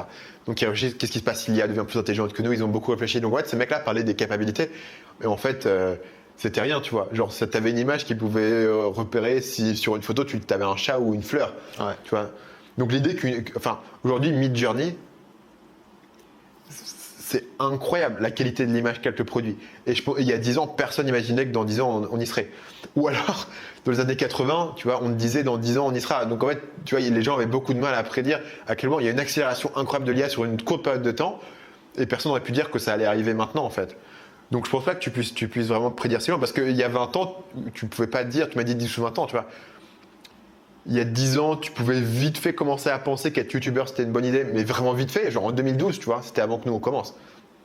Tu avais peut-être Norman, tu vois, vite fait, il y a 10 ans, Mais à 20 ans, tu pouvais pas du tout prédire que faire du contenu sur les réseaux sociaux, ça allait être une bonne compétence à avoir. Donc il faut juste se lancer dans un truc et puis on verra bien, quoi. Bah, je dirais que si ton truc, il faut un truc qui dure 20 ans, c'est compliqué aujourd'hui avec la vitesse à laquelle les gens changent. En tant que créateur de contenu, tu te sens menacé, toi, ou pas? Bah, je me sens menacé de base, tu vois, sur le fait de dire et si les gens font mieux que moi. Aujourd'hui, je me dis, est-ce qu'il n'y a pas un mec qui va arriver, qui est pareil que Stan Leloup, mais un peu plus intelligent, un peu plus jeune, un peu plus smart, un peu plus branché, etc., qui peut faire mieux que moi, tu vois. Donc, si les gens utilisent l'IA aussi, c'est un autre risque. C'est que moi-même, je me prenne dans le piège de ce que je disais tout à l'heure, que je dis non mais tu comptes pas mes vidéos, je les écris moi-même, etc. Et qu'une personne arrive à vraiment utiliser l'IA pour faire des vidéos comme je le fais, mais 10 fois plus vite que moi. Ou mieux que moi, tu vois, et avoir des meilleures idées, etc. et fasse mieux. Donc, il y a toujours eu ce risque que quelqu'un puisse faire mieux que moi et me dépasse.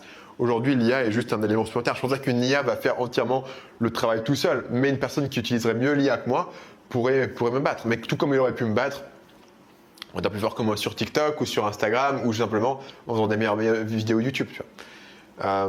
Donc, il y a ce côté où se dire. Est-ce que tu as besoin de voir à 20 ans ou est-ce que c'est OK de voir sur les 3 à 5 ans prochains, tu vois? Et je pense que nous, dans notre business, moi, c'est rare que sur mes business, j'ai jamais fait un plan à 20 ans en me disant dans 20 ans, je vais faire ça. Je peux voir exactement ce que je fais aujourd'hui. Dans les 3 mois, j'ai un plan précis. Dans l'année, j'ai des objectifs clairs.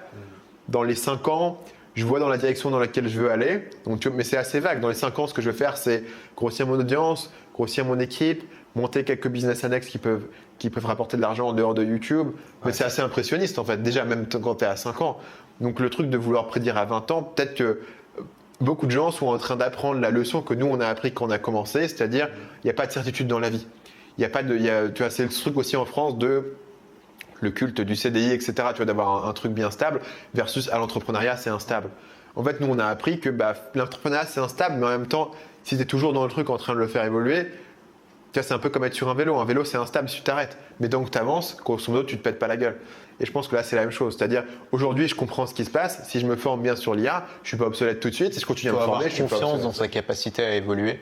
Et pas seulement individuellement, je pense même en tant que société. C'est dire, tu vois, des technologies qui détruisent des métiers, c'est quand même le truc qui arrive très régulièrement depuis très longtemps.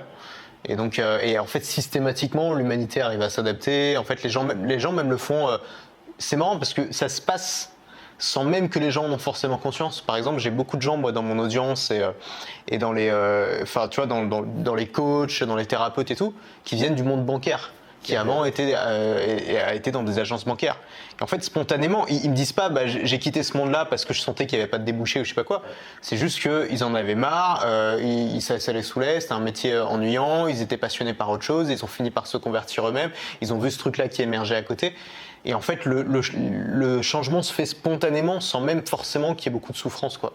Après, je pense qu'il y aura de la souffrance sur les gens qui sont pris entre eux. Je pense qu'à un niveau macro, tu te dis. Tu vois, les gens disent, OK, ça va détruire des emplois. Mais en fait, détruire des emplois, c'est retirer du travail à l'humanité, c'est une bonne chose, en fait. Tu vois, c'est genre. C'est ce qu'on fait. Tu vois, t'as une machine à laver chez toi. Ouais. La machine à laver, elle a détruit l'emploi de la personne, de la laveuse qui avant prenait tes vêtements et la lavait elle-même à la main. Mais là, peut-être pour la première fois, probablement pas, mais en tout cas, ça peut détruire des emplois passion, tu vois. Ouais. Les emplois créatifs, pour la plupart des gens, ils se lancent par passion. Non, c'est vrai. Non, ce que je veux dire par là, c'est que tu vois, en soi, remplacer le travail de l'humanité, c'est une bonne chose, mais la personne qui elle-même voit son gagne-pain se détruire, elle souffre en fait. Donc je pense que dire que globalement on va s'adapter et dire que individuellement il y a des gens qui vont souffrir, c'est pas incompatible en fait, je pense. Ouais. Et que tu vois, par exemple, l'arrivée de l'automobile a fait souffrir beaucoup de gens, mais à tous les niveaux, pas juste, tu vois, les gens qui élevaient des chevaux, mais aussi les gens qui aimaient bien avoir une ville calme où il y avait moins de bruit, les gens qui aimaient avoir moins de pollution. Où les enfants peuvent se balader dans la rue. Ça a changé plein de choses. Alors, est-ce que globalement, je préférais un monde où la voiture n'avait jamais existé? Non. Mais ça a des avantages et des désavantages. Et les personnes qui, d'une part, sont attachées à ce qui existait avant et du coup regrettent fortement sa perte, et d'autre part, n'arrivent pas à voir les avantages de ce qui arrive, ont perdu. Tu vois, c'est un peu comme mes grands-parents qui me disent il n'y a plus rien à la télé. Il n'y a plus rien à la télé parce que les gens regardent plus la télé, c'est pour ça, tu vois. Ouais. Donc si tu t'aimais bien la télé, mais du coup il n'y a plus rien à la télé, en tout cas pour toi aussi, parce que maintenant que tu as 90 ans, bah, la télé c'est pas non plus fait pour les gens qui ont 90 ans, donc c'est pas forcément le truc qui toi t'intéresse. C'était plus intéressant quand tu étais dans la tranche d'âge d'une part, mais simplement comme tu t'es pas adapté à Internet et tu t'es pas intéressé à Internet, tu bénéficies pas en fait du nouveau paradigme. Tu vois, t'as un peu les désavantages des deux côtés. Et je dis pas qu'il faut que tout le monde, enfin tu vois, tout le monde qui a 90 ans devrait être sur Internet, je dis juste que il y a forcément des gens qui vont être pris entre les deux et qui vont être sur cette génération de déchirement en fait, où la prochaine génération grandira avec ça et il n'y aura ni la nostalgie ni la difficulté à apprécier les avantages du... Bah déjà, on voit ça a déjà eu, tu vois, tous les gens qui sont à l'aise avec le numérique ont eu un avantage tu sais, dans le monde du travail colossal ces 10 dernières années, quoi, et ces 20 dernières années. Mais aujourd'hui, ceux qui n'ont pas pris le truc, ils se retrouvent largués. Quoi. Mais c'est en train de se passer actuellement avec l'IA. Tu vois beaucoup de gens dans les commentaires qui sont en mode l'IA c'est pas bien, c'est du vol. En gros, mais je pense qu'on a tous eu ce truc, tu vois. Au départ, quand l'IA c'est un peu. Tu vois, t'as un mauvais feeling avec le truc, tu vois. Il y a un peu ce côté. C'est artificiel, c'est faux, c'est numérique, on est déjà trop sur les écrans. Et en plus, ce truc il prétend faire mieux que moi, mais en plus, quand tu commences à utiliser par exemple ChatGPT, c'est un peu nul parce que t'as pas encore compris comment interagir avec, donc ça fait du contenu un peu médiocre, donc c'est ça le futur, c'est du contenu médiocre créé par une IA parce que ça coûte moins cher, le capitalisme, etc. Il y a beaucoup de gens qui s'enferment très rapidement dans une posture de c'est pas bien, c'est de la merde, et donc du coup ces gens sont un peu condamnés à être le perdant du truc, tu vois, c'est un peu une prophétie autoréalisatrice. Parce qu'ils ont pris dessus une position très rapide de dire moi je veux pas regarder ça. Et donc du coup tu comprends la différence effectivement comme tu le disais entre ces gens qui ont su s'adapter au numérique et les gens qui ont pas su en fait. C'est pas qu'ils ont pas vu le truc parce que le numérique dans les années 90 les gens t'ont rabatté les oreilles, tu vois. Il y avait Bill Gates qui faisait l'autoroute de l'information, etc. Il y a eu la bulle internet en 99. Hein. Tout le monde a compris qu'Internet ça allait être gros, mais il y avait des gens qui étaient en mode ouais, non. Ils voulaient pas. Ils en voulaient pas. Ils voulaient pas vivre dans ce monde-là, donc ils étaient un peu en déni du truc en fait. Et je pense que même si t'es un peu ambivalent, et moi honnêtement je suis un peu ambivalent d'un monde, tu vois, où beaucoup de contenu est créé par de l'IA, je me dis, est-ce que j'ai vraiment envie de vivre dans ce monde ? Mais la question de est-ce que j'ai envie de vivre dans ce monde, est-ce que ce monde va se produire, sont deux questions qui sont différentes, tu vois. Ouais. Et donc du coup, je laisse pas mes doutes personnels influer là-dessus. Et par le fait que je suis resté assez agnostique là-dessus et que j'ai passé plus de temps à jouer avec les IA, j'ai découvert que l'IA était vraiment capable de me surprendre et de pas mal me faire kiffer en fait. Donner des résultats où je me dis waouh putain c'est cool que j'ai pu faire ça et c'est vachement bien. Et du coup je change un peu mon opinion d'origine plutôt négative en un truc plutôt curieux, intéressant. Mais juste parce que j'ai maintenu ce jugement suffisamment longtemps pour tester les outils.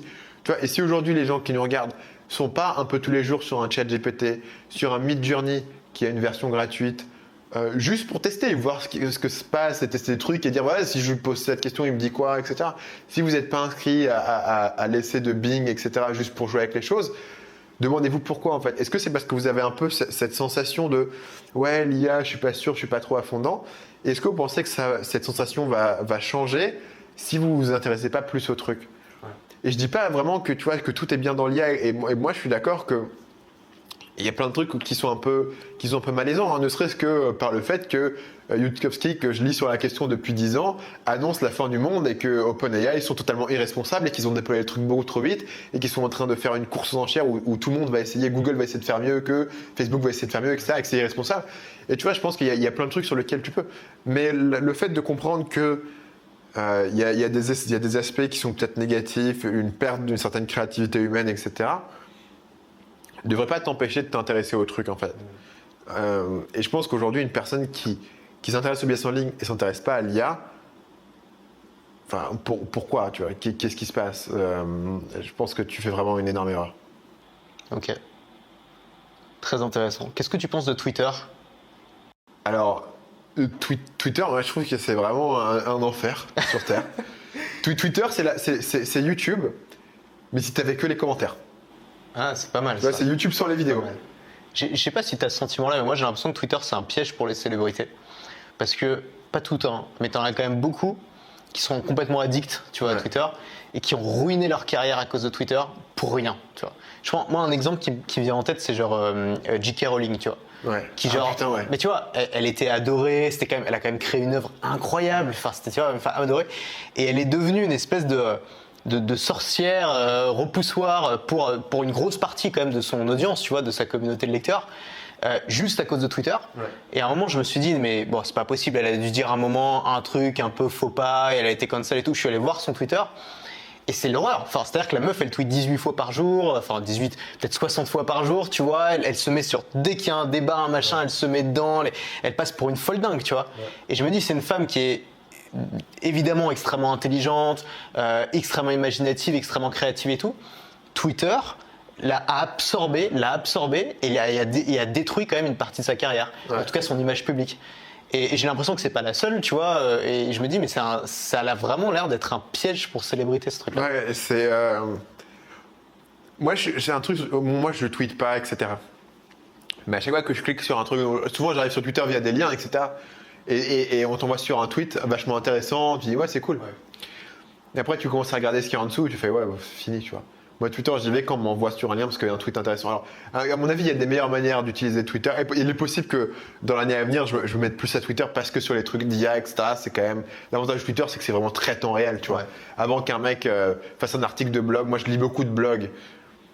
Parce que, truc de vieux, mais je lis beaucoup de blogs. Avant qu'un mec fasse un article de blog, bah, il va leur poster sur Twitter 4 jours avant, les outils, les trucs. Donc sur ce genre de trucs, c'était bien. Twitter, c'était bien aussi si c'était à fond dans la crypto. Comme moi, j'étais pas à fond dans la crypto, j'étais pas sur Twitter pour ça. Mais globalement, je trouve que cette plateforme... Moi, j'aime bien YouTube parce que même si c'est la guerre du feu dans les commentaires, il y a clairement une différence entre...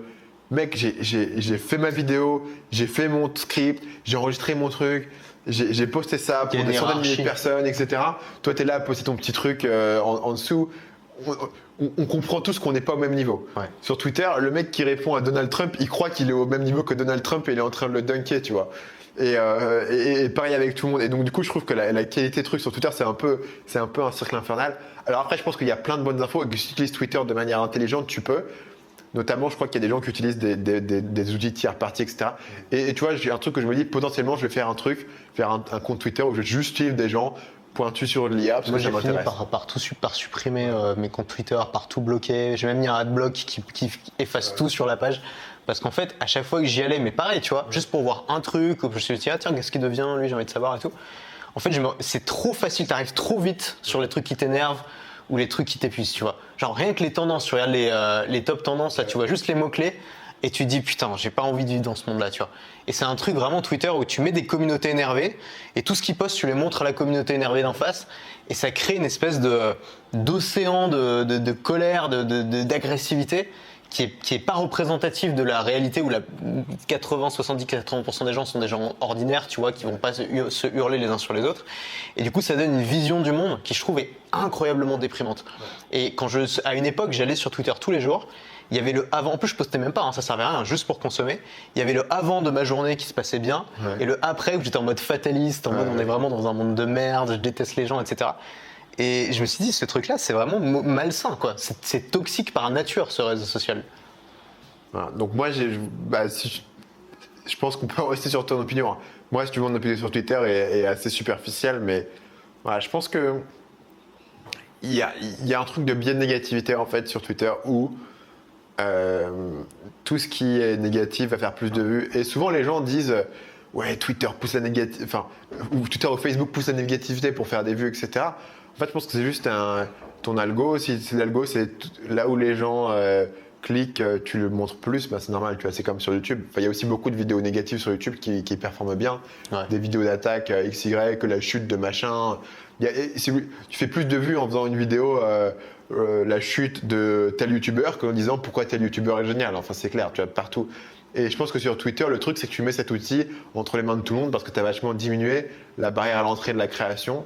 Tu penses qu'Elon a bien fait de racheter, qu'il va sauver le truc ou Bah, en fait, fait une vidéo là-dessus, mais tu n'as pas vraiment donné ton opinion, tu as plus donné ton opinion sur qu'est-ce que fait Elon quand il entre dans une boîte, stratégie du chaos, c'était intéressant.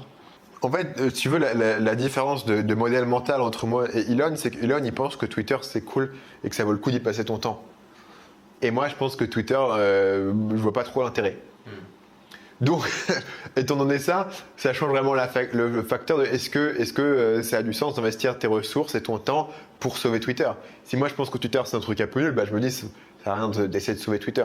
Pour lui, clairement, c'est un truc sur lequel il passe tout son temps. Mais pour moi, tu vois, est-ce que si Twitter n'avait pas existé, Elon Musk n'aurait pas été plus apprécié du grand public, tu vois, même sans le rachat, tu vois, juste sur ses tweets qu'il fait, tout en train de se battre avec des mecs sur Twitter pour expliquer quelque raison, tu vois. Est-ce que sa vie n'aurait pas été meilleure, le monde n'aurait pas été meilleur si Elon n'avait pas été sur Twitter, tu vois. Mais étant donné que lui, il est dessus. C'est pas l'alcoolique qui rachète le bar. Peut-être, hein. Enfin, voilà. Mais après, je pense que en soi, les gens pensent que c'est drôle. Je voyais des gens qui disaient Elon a fait un tournant vers l'extrême droite. Enfin, j'ai pas l'impression que c'est l'extrême droite qu'il a fait sur Twitter. C'est juste il a changé la modération. Enfin, j'en sais rien, j'ai pas suffisamment suivi. Mais ce que je veux dire par là, c'est que je pense pas qu'il ait fait nécessairement du mal à Twitter et que c'est la fin de Twitter et que c'est horrible que Elon l'ait racheté. D'un autre côté, je me demande s'il aurait pas fait mieux de passer son temps autre part à faire autre chose. Après, je pense qu'il était la bonne personne pour racheter Twitter par, tu vois, cette truc de théorie du chaos que Twitter était stagnant, quoi. Ça fait 10 ans que les gens disent mais pourquoi sur Twitter on n'a pas un bouton pour edit les tweets, tu vois. Et vraiment, c'est les trucs de base où Twitter n'avait absolument pas changé. Donc dans cette situation-là, si tu as le modèle mental de Elon que Twitter c'est un élément super important, alors il faut sauver Twitter. Alors je suis la seule personne qui peut sauver Twitter parce que je suis Elon Musk. De la manière où j'étais la seule personne qui pouvait sauver les voitures électriques ou les fusées, potentiellement. Mais après, voilà, c'est compliqué quand même, je trouve, de dire ok, aller sur Mars, réchauffement climatique et Twitter et d'imaginer que c'est dans le même ordre de grandeur en fait. Ceci étant dit, ma théorie est peut-être que Tesla n'a plus besoin de Musk, SpaceX n'a peut-être plus besoin de lui et que finalement il est temps pour lui d'aller faire autre chose et peut-être que Twitter est un des trucs qu'il va faire ensuite, tu vois. Qu'est-ce que, je vois que tu lis beaucoup. Enfin, je le sais parce que je vais de temps en temps sur Goodreads. C'est une sorte de réseau social super moche pour les gens qui adorent lire. Et de temps en temps, j'y vais et je vois que ta tronche partout avec tous les livres que tu lis, genre 3 nouveaux livres par semaine et tout. Comment tu fais pour garder ta capacité d'attention et pour rester focus alors qu'aujourd'hui, si tu vois, c'est difficile, on est bombardé par des micro-contenus, etc. Je consomme pas trop de micro-contenus en fait. Tu t'abstiens. Je m'abstiens et en fait ça m'écœure un peu. Je sais pas comment dire. Ça, c'est un truc tu es purement personnel. C'est pas une technique applicable pour l'audience, mais ou peut-être que c'est une technique applicable. Il faut que tu visualises et que tu t'entraînes à faire. Mais c'est un peu comme tu vois quand tu étais petit, on te donnait un McDo, un Happy Meal, un Coca et tout. T'es trop content et tout. Et aujourd'hui t'es un peu là et c'est un peu écœurant. Tu vois, c'est un peu dégueu. Ou tu as un gros paquet de Haribo, aujourd'hui tu es là, un Haribo et tu fais c'est trop sucré, c'est pas bon en fait. C'est pas bon. Qu'est-ce qui fait ton goût a changé en fait entre les deux? Et moi j'ai un peu cette sensation où en fait, tu vois, genre du contenu Twitter ou du contenu genre TikTok ou du contenu trop comme ça, ça m'écœure. Je trouve que ça vient trop vite, il y a trop de trucs, j'ai l'impression de bouffer. Tu vois, c'est une sensation un peu physique ça m'écœure assez vite en fait. Du coup, c'est un espèce de mécanisme de défense naturel qui vient et qui, je pense, à l'origine vient en fait d'une forme de snobisme que j'ai eu à l'époque où Facebook a commencé à arriver. Et je voyais les gens, et j'étais un peu snob, tu vois, j'étais un peu les gens qui postent leurs photos de vacances sur Facebook, quel intérêt, tu vois. Et tu t'es pas dit comme avec l'IA, ok, je suis snob, mais il faut quand même que je m'y intéresse parce que ça va être l'avenir? À l'époque, moi, je réfléchissais pas du tout comme ça. Hein. J'avais 15 ans quand Facebook est arrivé, donc. J'ai créé un compte Facebook. J'étais un des premiers. Tu voulais pas déjà devenir Warren Buffett et faire x10 tous les ans? Non. Sinon, j'aurais été un des premiers sur les Facebook Ads à faire du dropshipping, tu vois. Je sais pas ce que j'aurais fait sur Facebook. Ou faire des pages Facebook, tu sais, où après tu faisais des pages, t'achetais des likes et après tu revendais des trucs. Enfin, il y avait tout un tas de trucs que tu vois, ou des jeux Facebook où tu pouvais faire Farmville, tu vois, des trucs comme ça. Donc il y avait plein, ou des quiz, les quiz qui récupèrent. Moi j'avais des grosses pages qui valent évidemment plus rien du tout aujourd'hui, mais j'avais des grosses pages, j'étais fier de moi. Ouais, donc tu vois, j'aurais pu faire ça. Mais tu vois, pour le truc de capacité d'attention, moi j'ai un truc d'obsessionnel. Donc moi, le danger pour mon attention, c'est pas du tout ça, c'est l'inverse en fait. Le danger pour mon attention, c'est que demain, j'installe, je sais pas, Elden Ring. Tu vois, un jeu vidéo de malade où il faut passer 60 heures dessus, tu vois. Où genre, où je vais me plonger à fond dans un truc, pendant des heures et des heures et des heures, et j'ai envie de disparaître, de me fondre dans un truc à fond. Tu vois. T'es obsessionnel. Et c'est ça qui fait, comme tu vois, mes vidéos, c'est aussi comme ça que ça fonctionne. Tu vois, je peux être à fond dans le sujet pendant 2 semaines, écrire le truc. Et donc du coup, le danger pour moi, c'est ça de me... Et honnêtement, aujourd'hui, avec l'IA, je lutte contre ça, quoi. Je lutte pour pas passer 10 heures par jour sur des trucs d'IA. En mode, il faut quand même... je ne vais pas complètement saborder mon business parce que je suis devenu drogué à l'IA, tu vois. Mais je lutte contre ça. J'ai envie de passer 8 heures à essayer de faire des trucs sur l'API, essayer de faire fonctionner un espèce de business model que je fais. T'as le syndrome de l'objet brillant, il y a toujours un truc qui t'intéresse différent et t'arrives pas à te focus et te dire non, ok, je fais ça et je regarde pas ailleurs. J'ai le syndrome de l'objet brillant, alors après, tu vois, c'est un truc dont je suis bien conscient, donc j'essaie de le compartimentaliser. J'espère surtout en fait, je vais essayer de réfléchir en termes d'ordre de grandeur. C'est l'idée de dire, est-ce que cet objet brillant, il va de manière raisonnable faire 10 fois plus que ce que je fais aujourd'hui? Parce que si je vais lancer un autre projet pour faire plus petit que ce que j'ai aujourd'hui, c'est con. Enfin, si je fais un autre projet que je dois faire monter pendant des années pour faire la même chose que ce que j'ai aujourd'hui, j'ai fait beaucoup d'efforts pour revenir au point de départ. Donc du coup, ma défense actuelle contre le syndrome de l'objet brillant, c'est il faut quand même que le truc ait une barre assez haute. Et c'est pour ça qu'aujourd'hui, l'IA, ça m'a pas mal drogué. Je me dis la barre est assez haute, l'opportunité, le potentiel, il est énorme et je ne l'ai pas senti depuis des années. Précisément, je ne sais pas quelle idée j'avais, mais on avait l'idée de faire une chaîne YouTube, une chaîne YouTube un peu plus dev perso, méditation, machin, tu vois. Le potentiel du projet, il est moindre par rapport à ce que je fais déjà, donc je peux l'écarter, tu vois. Donc c'est ça où moi je me fais avoir par un truc où je me dis je vais pouvoir passer 8 heures par jour sur ce truc, être à fond dedans, et c'est un potentiel qui est énorme. C'est là où moi mon attention peut se faire absorber, tu vois. Et donc du coup, plus que TikTok ou plus que Twitter, moi je suis vulnérable à faire des trucs objets brillants business annexe ou à tout ce qui est jeux vidéo aussi. Aujourd'hui, tu as 2 enfants. Ouais. Félicitations déjà. Merci. Comment tu vis ta paternité? Est-ce que c'est quelque chose que tu attendais depuis longtemps et tu es super content d'être papa et tu prends ton rôle super à cœur? Est-ce que c'est quelque chose qui est là dans ta vie et tu te dis bon bah voilà, je suis heureux mais il faut pas non plus que ça me prenne trop de temps et tout? Enfin, comment tu gères ça? Moi je surkiffe avoir des enfants. Pour moi c'est vraiment, tu vois, pour prendre une analogie que les gens peuvent connaître, mais c'est l'équivalent en fait d'avoir un business versus être salarié. Je suis sûr que t'es mais en fait, tu vois, c'est le truc de dire, t'as un business, ça te prend beaucoup de temps, c'est beaucoup d'efforts, ça change ta vie, tu vois, ça change la manière dont tu vis, mais ça t'apporte un niveau de satisfaction qui est impossible à avoir autrement, en fait. Du coup, est-ce que tu bouffes genre 50 000 livres sur l'éducation et tout pour devenir le meilleur ou... Non, ou ça, pas trop. c'est J'en ai plus lu quelques-uns, mais honnêtement, je trouve... Enfin, c'est un peu comme les livres de parents, c'est un peu comme les livres de business. Ouais. Je trouve que le niveau, il est pas très bon, en fait. Genre, je lis pas beaucoup de livres, tu vois, pur business. T'as pas trouvé des blogs de niche je pense qu'il doit, et j'ai pas réussi encore à en trouver. Le problème sur les blogs, c'est que la seule manière de trouver des blogs, c'est par les liens d'autres personnes. Donc j'ai lu comme quelques personnes qui écrivaient sur le fait d'être parent. Il y a, tu vois, des blogueurs qui parlent de trucs, mais globalement, non, je trouve que ça reste assez superficiel. La parentalité positive, etc. Enfin, j'ai lu, tu vois, les livres, mais au final, d'un point de vue théorique, tu as assez vite essayé de faire le tour. Et donc après, ça devient rapidement des guerres de clochers qui sont pas super intéressantes. Donc tu te fais confiance. Donc en fait, ce que tu fais, c'est tu lis des gens qui sont des parents et tu lis des livres de personnes qui sont des parents et tu vois comment eux ils réfléchissent au truc, leur philosophie. Tu parles à des gens qui ont des enfants, tu réfléchis à leur philosophie, qu'est-ce qu'ils font. Tu parles aux gens et aussi je parle beaucoup aux gens de leurs parents. C'est quoi ton expérience avec tes parents? Qu'est-ce qui était bien, qu'est-ce qui était pas bien, etc. Tu vois. Donc moi j'essaye de comprendre comment être le meilleur à ce niveau-là et de comprendre. Ce qui est intéressant quand t'es parent, pour une personne comme moi aussi, c'est que c'est un truc vraiment psychologique en fait. C'est comment est-ce que tu accompagnes cet enfant psychologiquement pour qu'il soit heureux, il soit bien ajusté, il sache à la fois prendre des risques. Tu crées un futur être humain adulte, tu vois, qui va avoir son lot de problèmes et de difficultés. Donc, Et donc du coup, tu réfléchis à, tu vois, c'est cet équilibre entre est-ce que tu laisses ton enfant faire ce qu'il veut pour qu'il soit content ou est-ce que tu le disciplines pour qu'il apprenne quelque chose, tu vois. Et quel est l'équilibre entre les deux? Parce que si tu fouettes tout le temps ton enfant, il est ultra discipliné, ça marche pas parce que ils apprennent jamais vraiment à se construire eux-mêmes la discipline.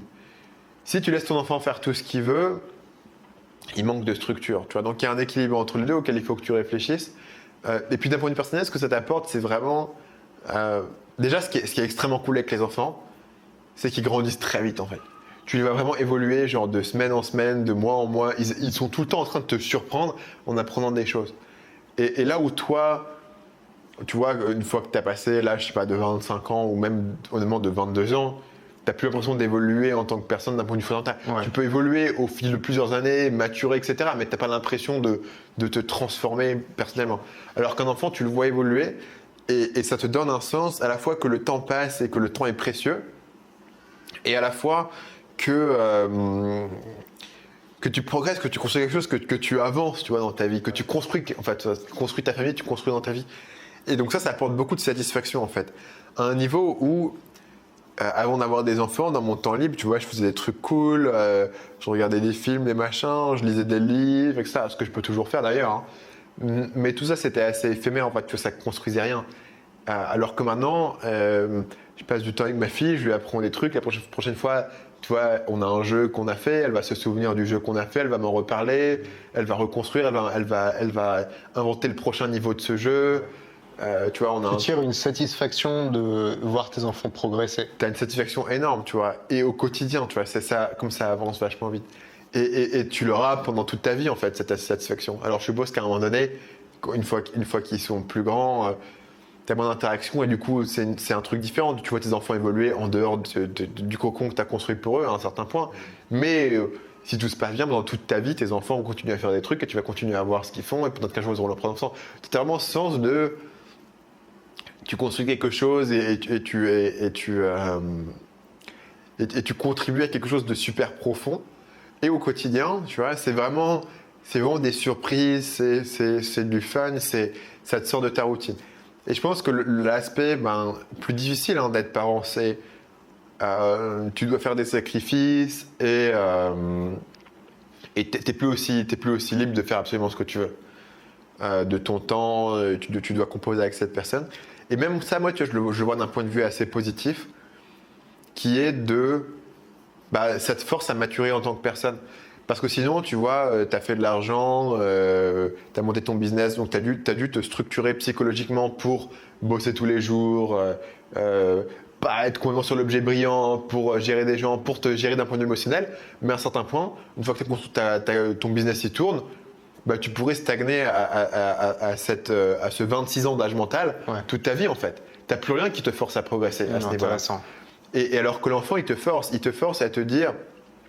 Donc tu vois, un truc très concret, c'est parfois tu es en mode... ton enfant t'écoute pas. Et tu dois vraiment réussir à transcender ton émotion immédiate qui est de dire « Ah, ça me fait chier ». Dans le business, tu vois, genre la tâche là ça me fait chier, ce projet me fait chier, etc. J'ai plus envie de le faire, j'arrête de le faire, tu vois. Il y a aucun moment où je me dis non, il faut le faire maintenant, tu vois, je suis dedans maintenant et il faut que je trouve la solution. Et non seulement il faut que je trouve la solution et que je le fasse, mais il faut que je le fasse bien en fait. Il faut que je le fasse clean d'un point de vue de l'interaction que j'ai avec l'enfant et d'un point de vue interne. Il faut qu'internement je puisse trouver quel est le sens de cette situation et comment est-ce que je le fais bien. Comment est-ce que je lui fais comprendre là qu'il faut qu'elle arrête de faire du bruit parce que son petit frère il va dormir, tu vois. Et comment est-ce que je le fais et donc du coup je dois prendre sur moi et je dois arriver à un niveau de maturité personnelle, de contrôle de moi-même, tu vois, tout le truc de stoïcisme, etc. Mais simplement de pouvoir comprendre quelle émotion tu as, voir la situation de manière objective, pouvoir continuer à créer une connexion émotionnelle avec ton enfant, même dans le moment où tu dis tu veux arrêter parce que là c'est pas bien. Et pouvoir créer cette connexion où l'enfant continue à savoir que tu l'aimes et que t'es pas contre lui et que t'es pas vraiment fâché, tu vois. Et ça te force, ça te pousse à un niveau de maturité supérieur. Comme j'imagine, pour prendre une autre analogie, pour que je ne prenne pas que des analogies business, tu vois les gens qui se lancent et qui se disent à l'âge de 40 ans, je vais faire un Ironman, tu vois. Et je vais te pousser dans les plus profonds retranchements de mon endurance physique. Et ça te force à te maturer parce que tu n'as jamais eu dans ta vie cette expérience de je suis dans une souffrance, chaque cellule de mon corps me dit arrête-toi et quelque chose me permet de continuer à courir, tu vois. Et c'est quelque chose aujourd'hui qui est difficile à accéder pour la plupart des gens, mais ça te force. Et donc tout ce truc de sacrifice, tu vois, en fait finalement qu'est-ce que j'ai sacrifié ? J'ai moins de temps pour regarder des films et des séries et peut-être pour jouer à des jeux, mais quoique avant je jouais pas beaucoup à des jeux. Donc j'ai moins de temps pour regarder des films et des séries, Et voilà. Et avant, tu vois, quand j'étais plus jeune, je regardais genre chaque jour ma petite série, ma petite routine du soir, etc. Aujourd'hui, j'ai moins de temps. Je peux toujours le faire si je veux, mais j'ai juste moins de temps pour le faire. J'ai moins de flexibilité. Si je veux bosser, il faut que je bosse à certaines heures parce que à 18h, tu vois, j'ai moins envie d'être avec mes enfants. Avant, je pouvais bosser beaucoup plus tard. Mais finalement, qu'est-ce que j'ai sacrifié? J'ai sacrifié la capacité à pouvoir être moins discipliné dans mon travail parce que je m'en fous, je peux toujours travailler plus tard. J'ai sacrifié du temps de regarder des séries. Honnêtement, je pense que quand je mourrai, je ne regretterai pas parce que j'aurais regardé les meilleures séries. Honnêtement, j'ai regardé Breaking Bad quand ça sortait et je pense que je ne reverrai jamais un truc aussi bien, tu vois. Breaking Bad, Mad Men, Better Call Saul, les meilleures séries, je les verrai, tu vois. Et je verrai peut-être moins de choses, mais je les verrai. J'ai sacrifié un peu de mon temps libre, un peu de ma flexibilité pour avoir une expérience profonde de transformation et l'impression que dans mon temps libre, à la place, je construis quelque chose qui aura un sens énorme et qui aura de plus en plus de sens à mesure que les années passent. Tu vois. Et donc pour moi, le trade-off, il a été, tu vois, l'échange que j'ai fait, il a été ultra positif, tu vois. Et ça vient aussi avec le fait, c'est quand même, je pense, important de le mentionner, d'avoir aussi quand même des gens autour de toi qui peuvent pas mal t'aider, etc. Le soutien que tu peux avoir pour élever des enfants aide beaucoup, surtout si tu bosses. Voilà. Donc il y a Kim que tu as vu, mais il y a aussi, tu vois, on peut avoir des gens qui viennent nous aider. Il y a ma belle-mère qui vient demain nous rejoindre ici pour être avec ses petits-enfants, mais du coup aussi s'occuper d'eux. Tu vois, on peut avoir des gens qui viennent nous aider dans la maison. Moi, je fais jamais à manger. Toute nos nourritures est faite par quelqu'un et livrée chez nous, tu vois. Ce genre de trucs de confort qui sont là et qui jouent aussi, tu vois, sur mon discours un peu facile de ça aide. Donc je m'occupe beaucoup de mes enfants, les sacrifices pour les enfants, je les fais, mais beaucoup de trucs autour dans la maison, que le ménage, la cuisine, les courses, etc., on le sous-traite en fait, tu vois. C'est pas ma femme qui le fait, c'est juste on sous-traite à des gens qui le font pour toi. Et donc ça simplifie la vie et ça fluidifie la vie, qui fait que tout ce temps-là, tu peux le passer avec tes enfants, tu vois. Ouais, c'est intéressant ce que tu dis. Pour faire un peu une analogie avec le mariage, tu vois, moi je suis marié depuis 3 ans. Et c'est vrai que c'est pas comme dans un business où au moins de petits problèmes, tu peux changer de projet ou passer à autre chose. Tu vois, tu vas pas divorcer à la première dispute, tu vois. Donc en fait, tu dis, ok, on est dedans tous les deux, on va trouver une solution, tu vois, pas le choix. Ouais. Donc, et en fait, ça te force à l'ouverture d'esprit, à la tolérance, à l'empathie. D'une manière que tu n'avais jamais vécu avant, parce que tu vois, dans un monde où tu es célibataire, dès que ça se passe mal avec quelqu'un, tu coupes les ponts et puis tu trouves quelqu'un d'autre, c'est pas grave, tu vois. Et donc ça, j'ai trouvé ça super intéressant. En effet, tu trouves des forces en toi que tu pensais insoupçonnées. Et je vois aussi ce que tu veux dire par le fait de se faire aider et de s'entourer. Et c'est quelque chose, je trouve, en vieillissant, qui devient de plus en plus important. Au début, moi, j'étais un peu en mode, ok, je fais cavalier seul, je fais les trucs dans mon coin, je me débrouille, j'ai besoin de personne. Et en fait, plus le temps passe, plus je me rends compte qu'en fait, j'ai besoin de mes amis, j'ai besoin d'un entourage.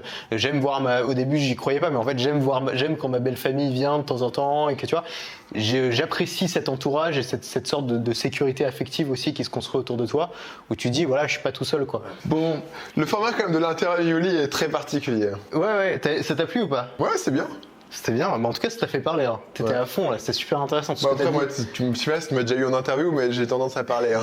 C'est ça, tout ce que tu as dit sur l'IA et tout, je pense que ça va vraiment intéresser les gens. On n'entend pas beaucoup des discours comme ça. Enfin, t'étais vraiment calé là-dessus. Écoute, merci beaucoup, c'était top. Tu vis en Thaïlande là en ce moment, c'est ça? Ouais. À Chiang Mai. Bon, là, on n'est pas à Chiang Mai parce qu'ils crament tout, tu m'as dit. Chiang Mai brûle, donc je suis à Samui. Pourquoi faire? Les récoltes?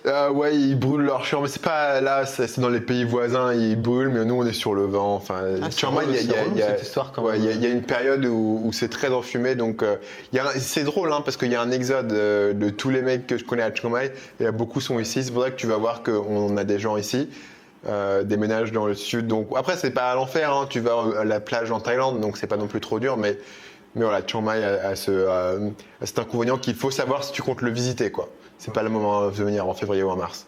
Ok. Écoute, en tout cas, je suis contente d'avoir pu te voir avant de rentrer. Yes. Et bon, en tout cas, tu as l'air d'avoir une belle vie ici en Thaïlande avec ta petite famille. Et je te souhaite en tout cas que ça marche comme tu veux niveau business, ça continue à se développer. Merci Antoine, c'était un plaisir. Ciao. Salut.